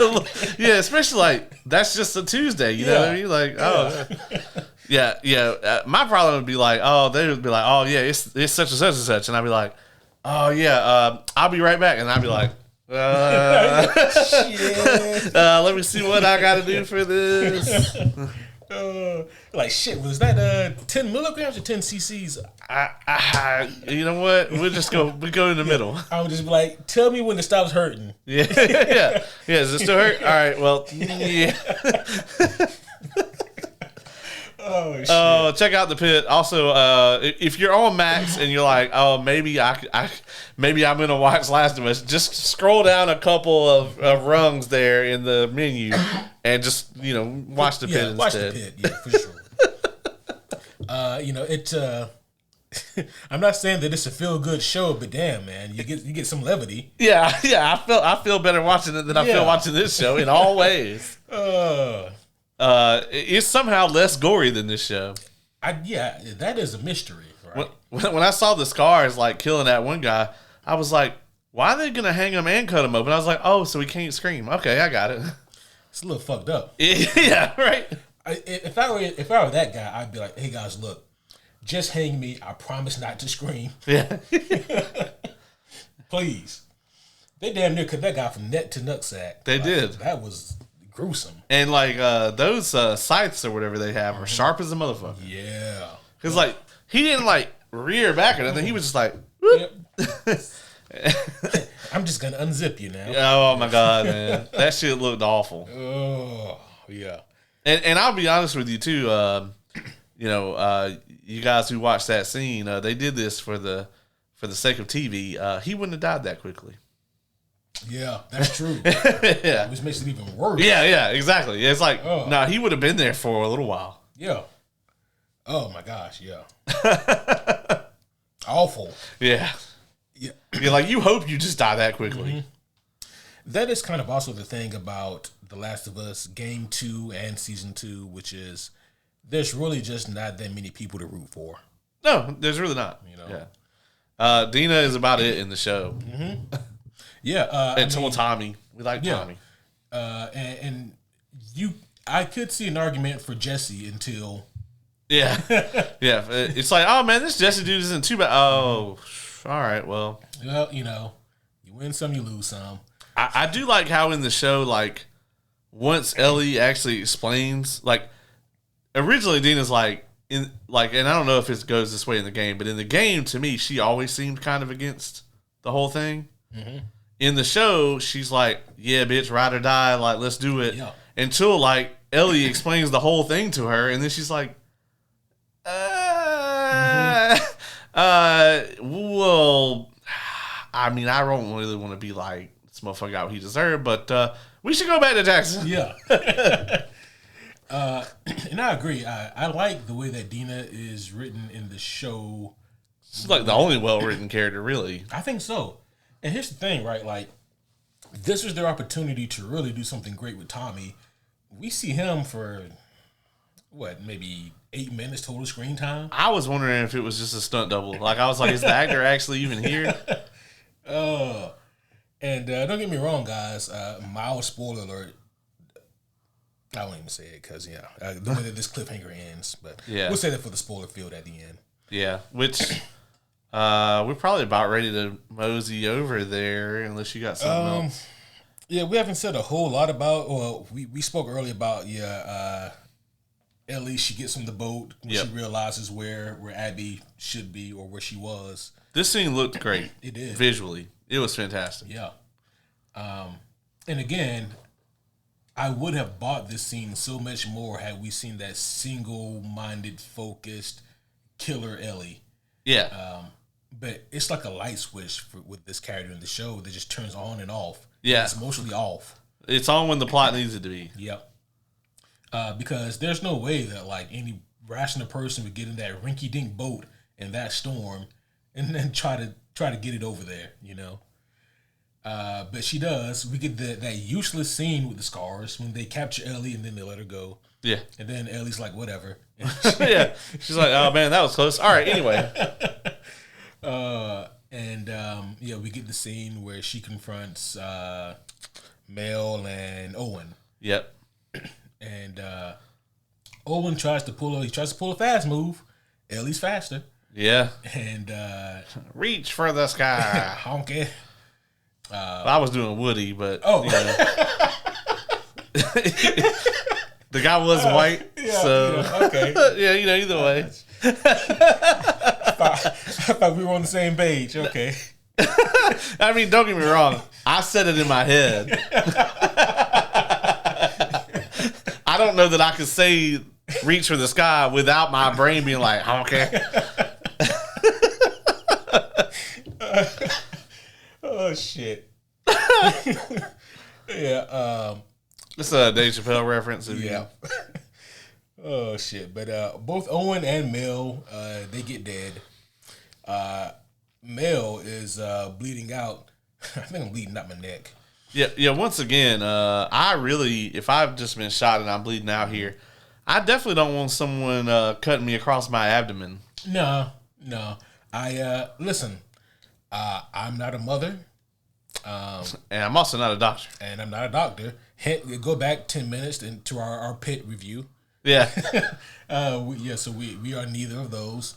So I cannot comprehend the amount of love and compassion that a mother would have for her child at any point. However, as a human being, I can say I don't want you to cut my stomach open. Yeah. Like that. I don't have cut my stomach open while I'm 100% aware and awake. Passion for anything. Yeah. Yeah. No. Period. No. Yeah. You could say to me, you could put me in an Ellie situation. Q, like the cure for all diseases of mankind lies within your gut, but we have to get it, while you're still alive with no anesthesia. Well, so humanity's going to carry on. Yeah. Just the way it is. Yep. Hope you guys like it here how it is now. Because that's how it's going to be. Yep.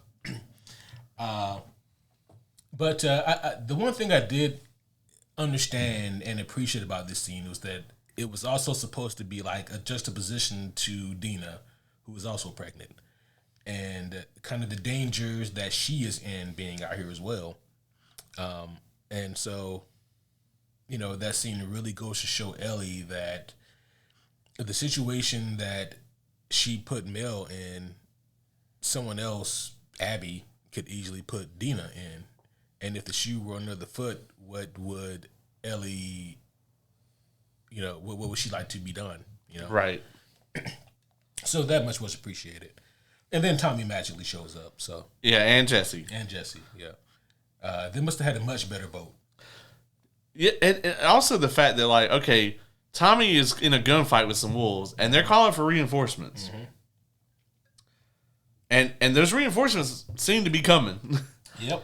And Jesse's able to make it there, secure Tommy, travel back in the other direction, all the way, which he did know she was going to the aquarium at least, all the way back to the aquarium, and then get there just in time. Yep. And then we get the grand finale here, the grand finish.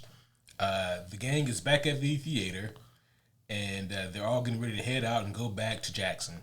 Which they also don't explain how they effortlessly make it back to the theater either. They don't. They don't. But, hey, they made it back there. So good for them. Because the wolves are supposed to be, like, heavily patrolling this whole area. Yeah, they keep saying that and alluding to it, but we don't really see it. You only see that one scene where Ellie, like, faked out the dog or whatever. Mm-hmm. She crawled into the little space. Yep. Yeah, so, we get the moments also, that we spoke about earlier with Jesse and Ellie, like the scenes they have together, where Jesse is understandably turbo pissed, But the way that this episode wraps up here is they are in the theater again, and Tommy is on his way out. He's going to go ahead and get a head start back to Jackson, and there's a commotion that's being heard. So Ellie and Jesse, they go rushing out to see what's what, and Jesse, he gets shot, and he dead. And after that, we see that the shooter was none other than Abby. And she's got Tommy on the ground at gunpoint, and now she's raising the gun to Ellie. And there's a moment of recognition there, like, oh, I know you. I saved you. I spared you. I let you live. And Ellie says, wait, he didn't kill those wolves. It was me. I did. And now there's this kind of standoff. And Abby raises her gun to Ellie, and then there is a gunshot. And then we cut to Abby day one, and she is in the stadium area where, like, the Wolves headquarter type deal. Again, yeah, this is all pretty much standard in the video game. And this is where the POV switches from Ellie to Abby. And that is where the season ends. Kayla, what you think about this? Oh, man. I thought it was underwhelming as fuck. Mm-hmm. I thought it did not have season finale energy. Yeah. I thought it had the same energy that episodes 4 and 5 have, which is we are meandering and we're hanging out in and around this theater forever. Which finale was more deflating for you? The Last of Us Season 2 or Daredevil Born Again? Definitely, probably Born Again because my expectations were higher. Yeah. I knew going into this season of television that it was going to be trash. Born Again, I had very high expectations because the quality of the show was consistently stellar. And then we ended up with what we got at the very end there. They just kind of took a nosedive. Yeah, I can get jiggy with that. Okay, so I guess we'll do our final thoughts and score, and then we'll talk about some spoilers. Okay, it's my turn, isn't it? I think it is. You got to go first on the Andor finale. Which was an easy one. It was. Because it was like, oh, everyone thinks it's balling. Yep. Yeah. Spoilers for our Andor review. Yeah, our Andor review, I think it was literally 9 point... No, it ended up being like a high score, like an 8.5, 8.6, and 8.7. Yeah, I think so. Something like that, yeah. Okay, so... This season of television, and we're specifically talking about these 3 episodes here. Mm-hmm. Do these tell a cohesive story? Maybe. The characters are all over the place. The motivations are all over the place. As we've said, I think is it Isaac? Mm-hmm. I think Isaac and Dina are the best written characters, and Isaac is on screen for about 4 minutes in the whole season. I'm assuming we're going to see a lot more of him in season 3. It is always a pleasure to have either Jeffrey Wright or Isabella Merced on my TV set for different reasons. But either way, I like their characters. And obviously the Pedro Pascal, like the Joel flashbacks. Unfortunately though, what those flashbacks really underscore is like just how much this show needs Joel and maybe even more specifically Pedro Pascal. Mm-hmm. And it just kind of reminds you of like, oh, hey, this show used to be really good before the finale. My problem with all of this, right, is that I know that it's not going anywhere satisfying. It's very difficult to watch a show and try to be excited for the next episode or the next arc or whatever when you already know you're not going to like what it's going to do. I think that this cliffhanger or whatever that they give us, I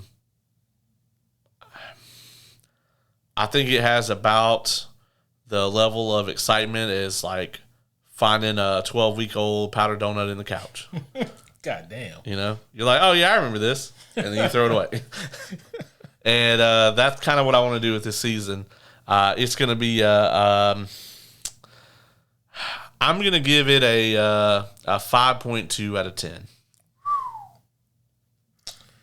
There you have it. So, it's hard to add anything else to what you said. I think that... if I can find a silver lining to this season of television, it is again the amazing kind of viewpoint that this season is somehow worse than the game, and I understand how inflammatory that can be because there's a lot of people out there who don't like this season, but they love the second game. I don't like either one. And kind of for different reasons, which is weird. And, so far, like, I have to say, man, I think that I would rather replay through The Last of Us Part 2 than to rewatch this season of television.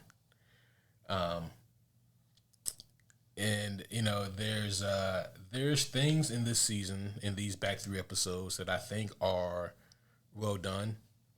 Like you said earlier, the production is never a problem on this show. The way that this show looks is always top notch. Like you can tell that no expense is spared. They do a great job with the costume and designs, except for sometimes when the outfits look just way too clean, and that's just a weird thing for me. I agree. Yeah. There just aren't that many characters who you actively root for, and that's also kind of a problem. It would be interesting for me to see how the masses react to Abby in season 3.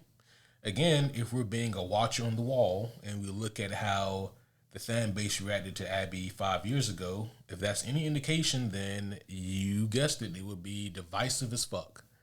Again. Shocking. Yep. Super shocker. These last 3 episodes did have a few bright points. Episode 6, again, by far, not just the best of these 3 episodes, I think it's probably the best of the season.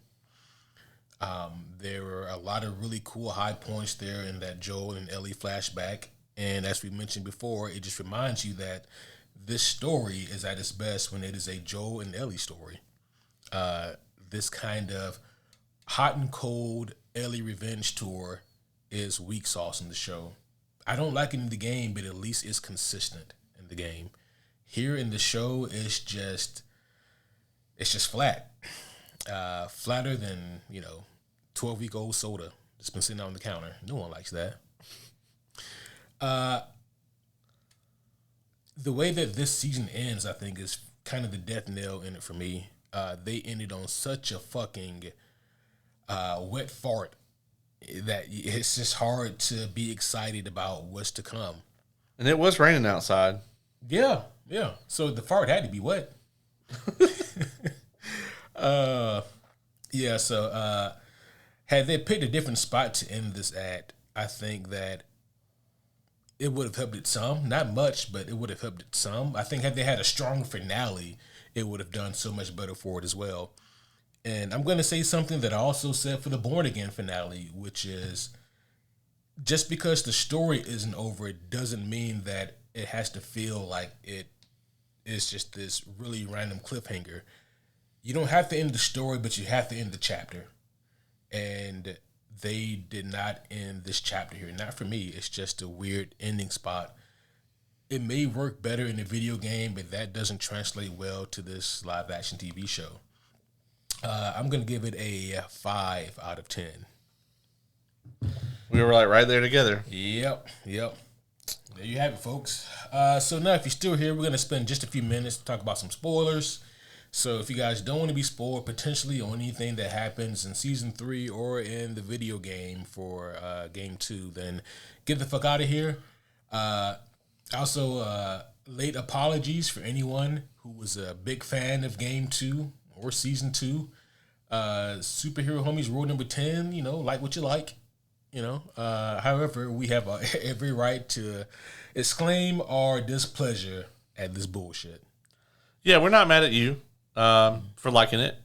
I'm sure they're gonna keep making the shit. Too much to our dismay. Yep. But when it sucks, and it is our job to inform. You like it if you want to like it. Yep. And it's crazy to me how many people like. I don't think it's a overwhelming majority, but how many people actually really do like the second game? I'm just like I don't get that at all. Bro, me either. It is crazy like how many of them they'll have like debates like, man, what's better, Game 1 or Game 2? Or they'll be like, man, Game 2 is a masterpiece. That's the word that they throw around a lot. Yeah, no. Masterpiece. It took a while for the sequel trilogy also. There was a lot of apologists for Last Jedi. I feel that like when not Rise of Skywalker, but when The Force Awakens came out, I guess it did take a while. But, almost nobody hated Force Awakens. Yeah, but even with The Last Jedi, though, you don't think that there was an immediate kind of... There was an immediate backlash, but it took a while for because here's the thing about Last Jedi, right? There was a lot of people, especially people at our age or older, that they watched every Star Wars movie in the theater at some point, whatever. Force Awakens came out. It's the highest grossing movie in America still to this very day. Holy fuck. Nobody had ever seen a Star Wars movie that they fucking hated before. I remember watching Last Jedi. I was so hyped for that shit. Yeah. I remember how I felt walking out of that theater. It's the most unique, I think, feeling I've ever felt watching a film, because it was just that last little bit of that was the one fandom besides Lord of the Rings at the time that had never fucked up, and there still hasn't been a bad Lord of the Rings movie, unless you count the Hobbit movies. I was going to say, do you count the Hobbit? Yeah, I was going to say, well, I guess that did happen. So, but I knew that was going to be bad because it's a 200-page book that they split up into 10 hours. Yeah. And I'm like, bitch, what? But it's that was the last franchise where it was none of the movies were bad. I don't love Force Awakens, but at the time when 8 had not come out, I watched Force Awakens and really enjoyed it, even though I was this is just a modern remake of A New Hope with a couple different twists and shit in it. You know, it's with less interesting characters. With less interesting characters and like a fuck ton of like nostalgia baiting. You know, there's some good moments in that movie. Yeah, especially if you don't know what they're leading up to. Yeah. The very beginning of that movie, when you don't know shit about what's happening, and fucking he tries to shoot Kylo and he fucking catches the bolt. We were all like, motherfucker, what? Yeah. You know, like, and then it just went down from there. But I think with Last Jedi, man, I think a lot of people, it took a while. Like, it took me a little while to come around to like, oh man, that shit that I just watched fucking sucked. You know? Yeah. Like, it's absolutely terrible. I think it took a while for people to understand how bad it was. I even know people who 6 months later were defending it, but will now admit that the sequel trilogy as a whole is like dead on arrival. Yeah. And the sequel trilogy for me is one of the most frustrating experiences from like a fan perspective, because for me, as a storytelling point of view, it failed, but like commercially, they made bank, you know, and it's just frustrating as like as a movie viewer, because had the fan base not been so loud about their disdain for that sequel trilogy as a whole, then I guarantee you they'll still be churning them out as we speak. Yeah, agreed. So, it's almost like if there were a bad Avengers movie, you know, like if Doomsday comes out and it was trash, you know, it would be our job to be like, we don't want to do this, but this movie's ass. And if Doomsday sucks, we will be saying that it sucks. Yeah. I mean, I hope that doesn't happen, but like, that's gonna be a weird night in here, bruh. Because like every Avengers movie that we've reviewed has been like hype. Yeah. Like, we take the energy from the theater and like bring it back here. Like, it's incredible. Yeah, I didn't get to do the first two, but I mean, Infinity War was one of the early reviews I did on here. Yeah. You know, and I still remember how that felt. Oh yeah. And then I remember the Endgame review that we did too. Yes. Man, the hype was super real. But I can't imagine the energy that it would be if we got our first shitty Avengers movie. It's going to be a very strange time in here. Yeah. It's going to happen one day. Man. It's just going to be a matter of, like, is it Avengers 5 or is it 55? That's true. Yeah, I mean, and hell, even technically we reviewed an Avengers movie not that long ago. Oh, no. New Avengers. Yeah, that's true. That's true. Yeah. Yeah, which... I wish that movie had made more at the box office, man, because it deserved to. That's weird, right? Because maybe had they called it New Avengers, there is name value in Avengers. I think it's really just a matter of, like, a lot of people don't care about those characters. And, you know, I don't want to get off on this tangent, but, like, I was thinking about something the other day, man. And by the way, if you don't want to hear the spoilers part of this, we're giving you plenty of time to GTFO. Right. But I was thinking about this the other day. If Guardians of the Galaxy comes out today, I don't think it cracks 400 mil. Volume 1? Yeah. Ooh. Because just think about it now. Yeah. Nobody knows a fucking thing about these characters. It hits, and all it's got is an MCU logo on it. Yeah. I don't think people pour out to see it. Maybe word of mouth carries it, but I mean, Thunderbolts has got great word of mouth. You know, you're right. I think I agree with that. So what caused Guardians initially to have like that huge turnout was the fact that we were in smack middle of phase 2. Yeah, like, MCU could do no wrong. Yeah, you could have stamped MCU on anything. Yeah, I mean, they could have re-released Howard the Duck with the MCU logo on it. Let's not get crazy. I mean, people would have gone to see it. They'd have been mad, but like, are those duck titties?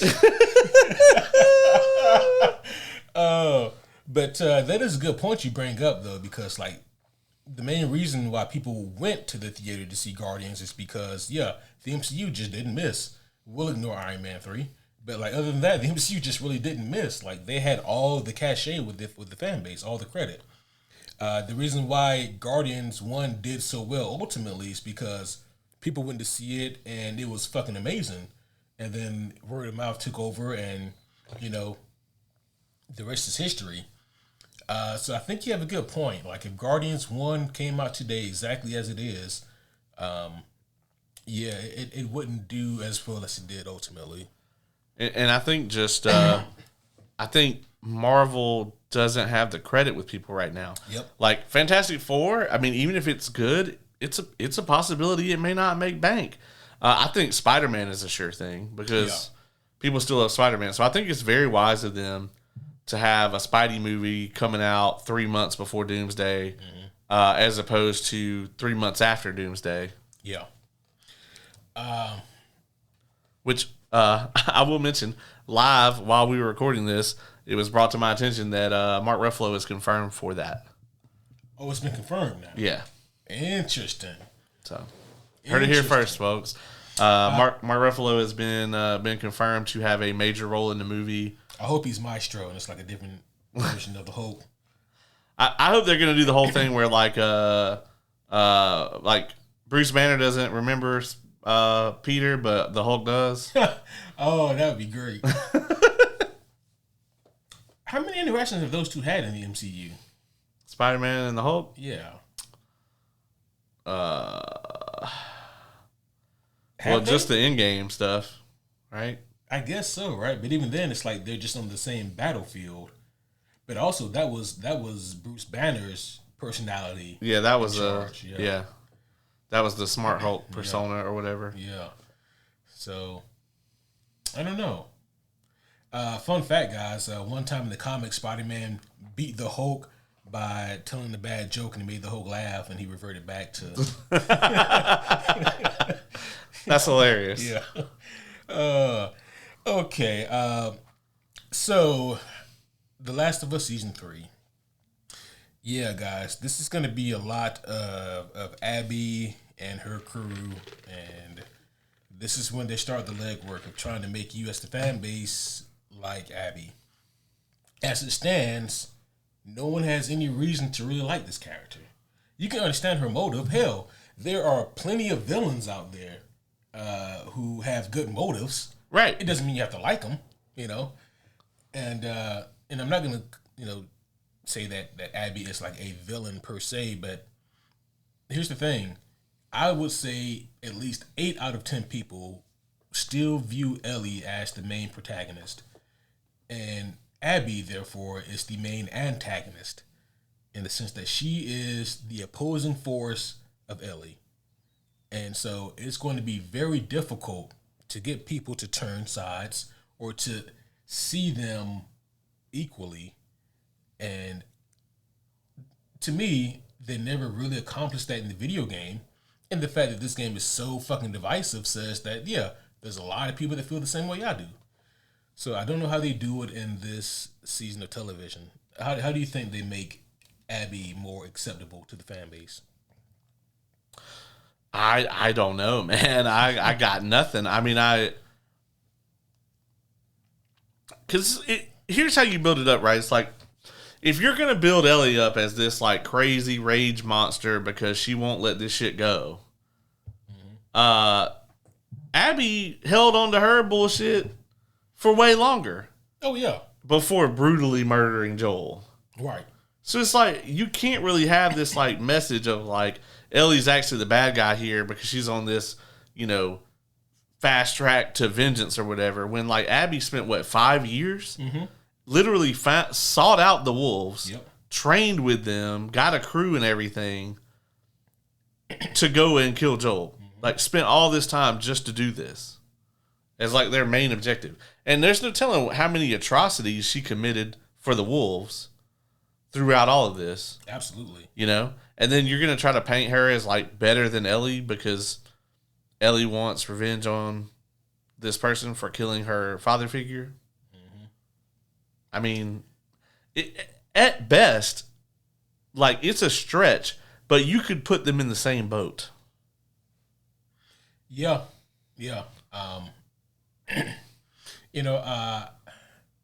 there's so many problems that I have with just the story of The Last of Us Season 2. And I don't know how they rectify them with this third season, because honestly, they didn't rectify any of the issues with the second season. And, like with Abby, it's just going to be hard to make the audience care about her. It is different when playing a video game, because it's like, man, I really don't want to play as this character. But yet here we are. Like, if I want to make it through the story, I don't have a choice. If I'm watching a TV show, I can just be like, I can miss this episode if all we're going to do is get this Abby backstory, and I'll come back next week. Here's the thing, though. I promise you, episode 2 will still be on Abby. Episode 3 will still be on Abby. Maybe episode 4 we go back to the theater. Maybe that's like our mid-season kind of tussle. And then, we go on to episodes 5, 6, and 7, I guess. The interesting thing is this. If they do get 4 seasons, which at this point it hasn't been confirmed, it's just what Craig Mazin wants.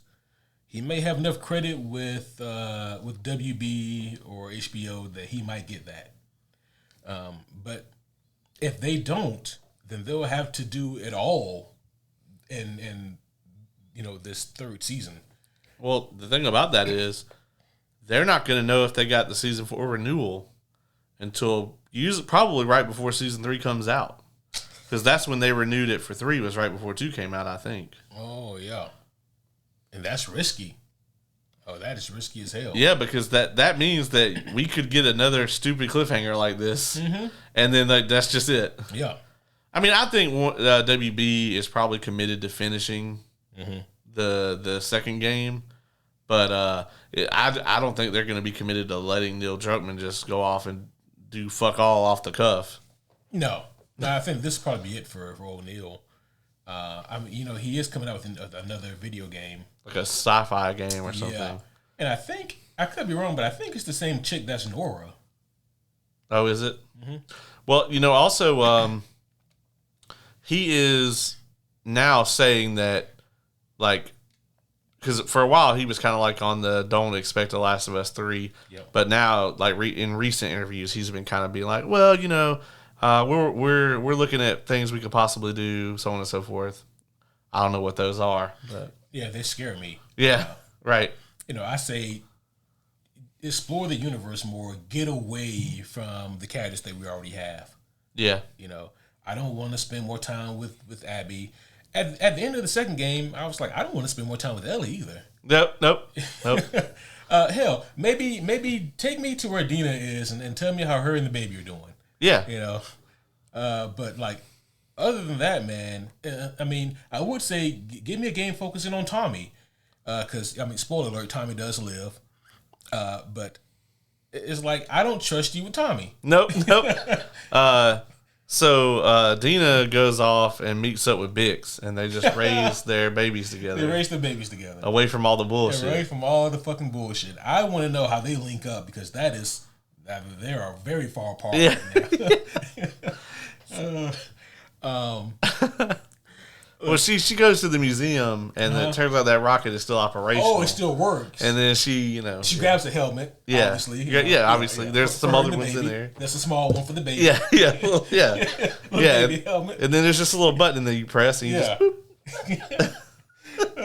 and there's still enough fuel in there, obviously. You wouldn't keep it empty. You keep it fueled up and maintained. Right. Yeah, of course.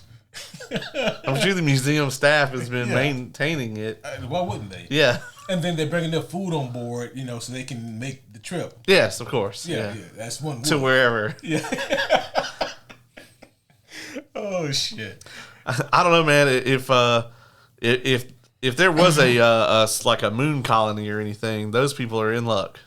Yeah, at best. Let's see.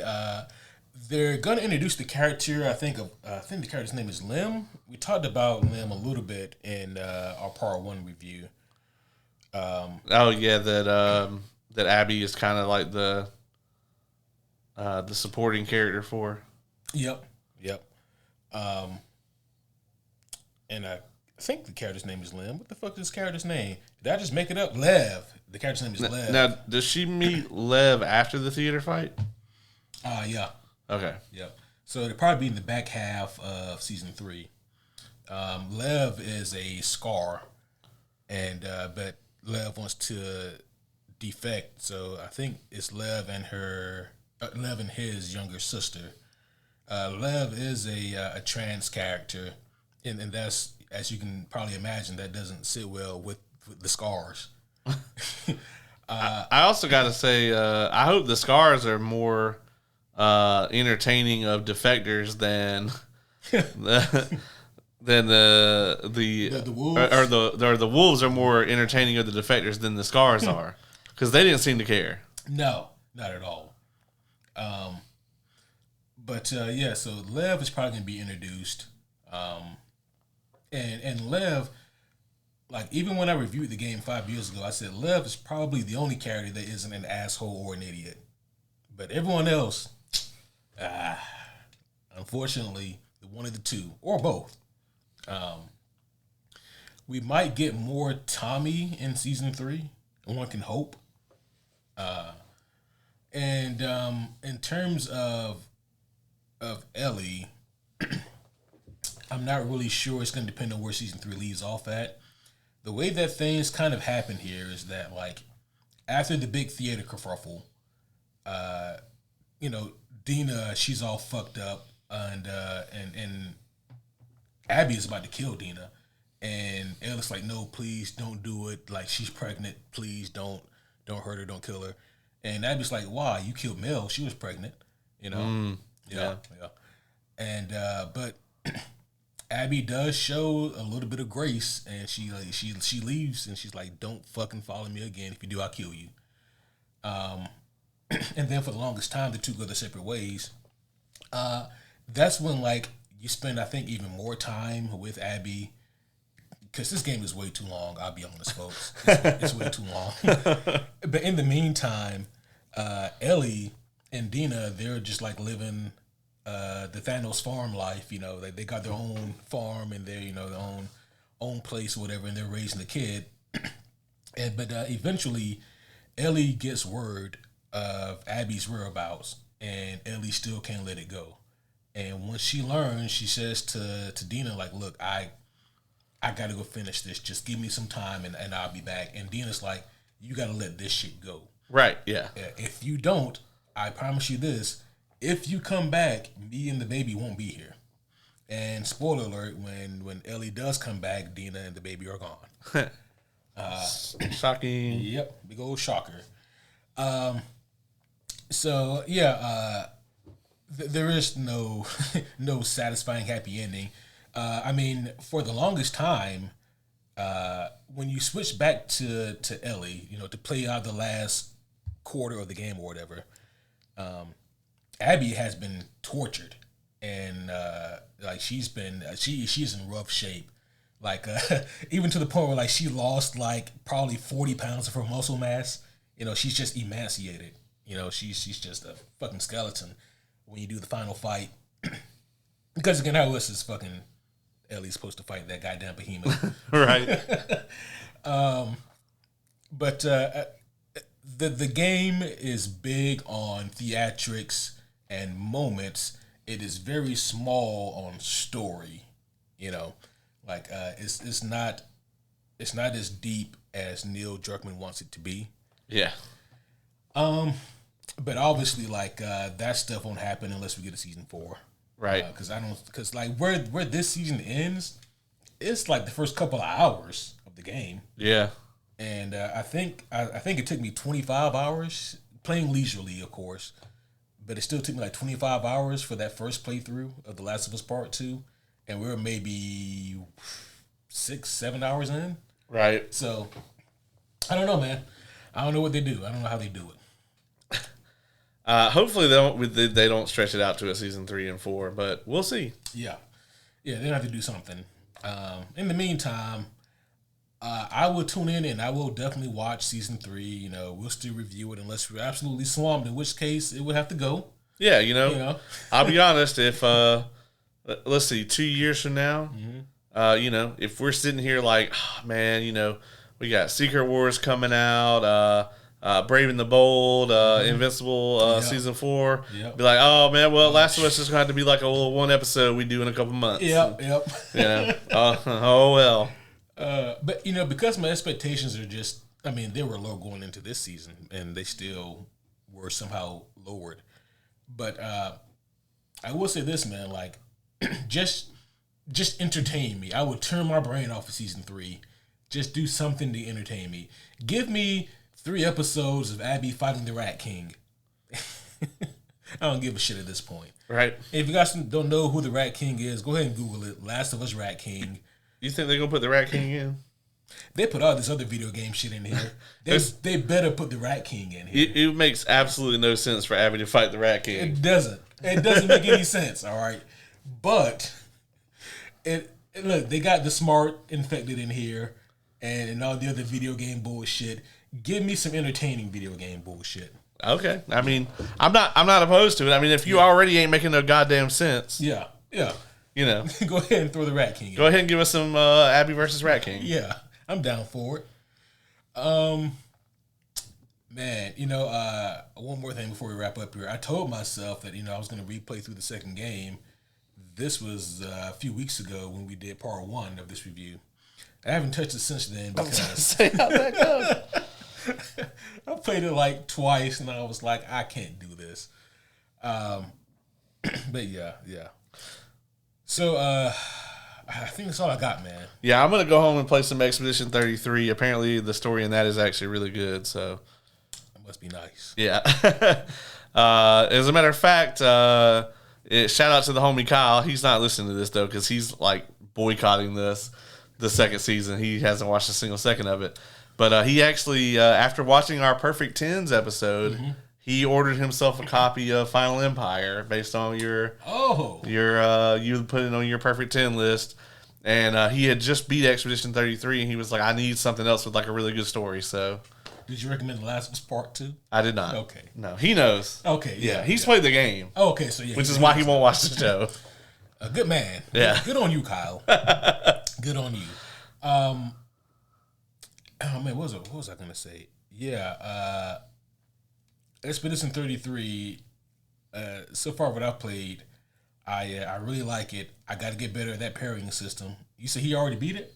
Yeah. Nice. Yeah. I still hear nothing but great things about it. I got to get back into it. Yeah, I keep hearing it's easy game of the year. So this surprise company came out of nowhere, and look what they did. Right, yeah. Just like, oh, this is our first game. Here you go. Fucking incredible. But you got anything else before we wrap up? No, that's it, man. We will see you guys on Wednesday. We will be reviewing Fantastic Four: Rise of the Silver Surfer, the other one. Yes, and as a matter of fact, as soon as I am done recording this, I am immediately not going to work on editing and uploading this episode. But instead, I'm going to work on getting a button that just sings Fantastic Four. Fantastic Four. And it's going to get so aggravating this episode. I can't wait to use it. And the one after that. And the one after that. And probably some in between. Yeah. All right, homies, that's going to be all for this one. Listen, I don't know how you guys felt about The Last of Us Season 2. If you like Season 2, then thank you for listening to us at least. Hopefully we didn't make you too mad. Right. And if you didn't like Season 2, hopefully we made you laugh. And, gave you some vindication in your feelings. That's going to be all for now, but we will be back again very soon with a hilarious review of another not-so-good Fantastic Four movie. But until then, my name is Superhero Homie Q. And I'm Superhero Homie Caleb.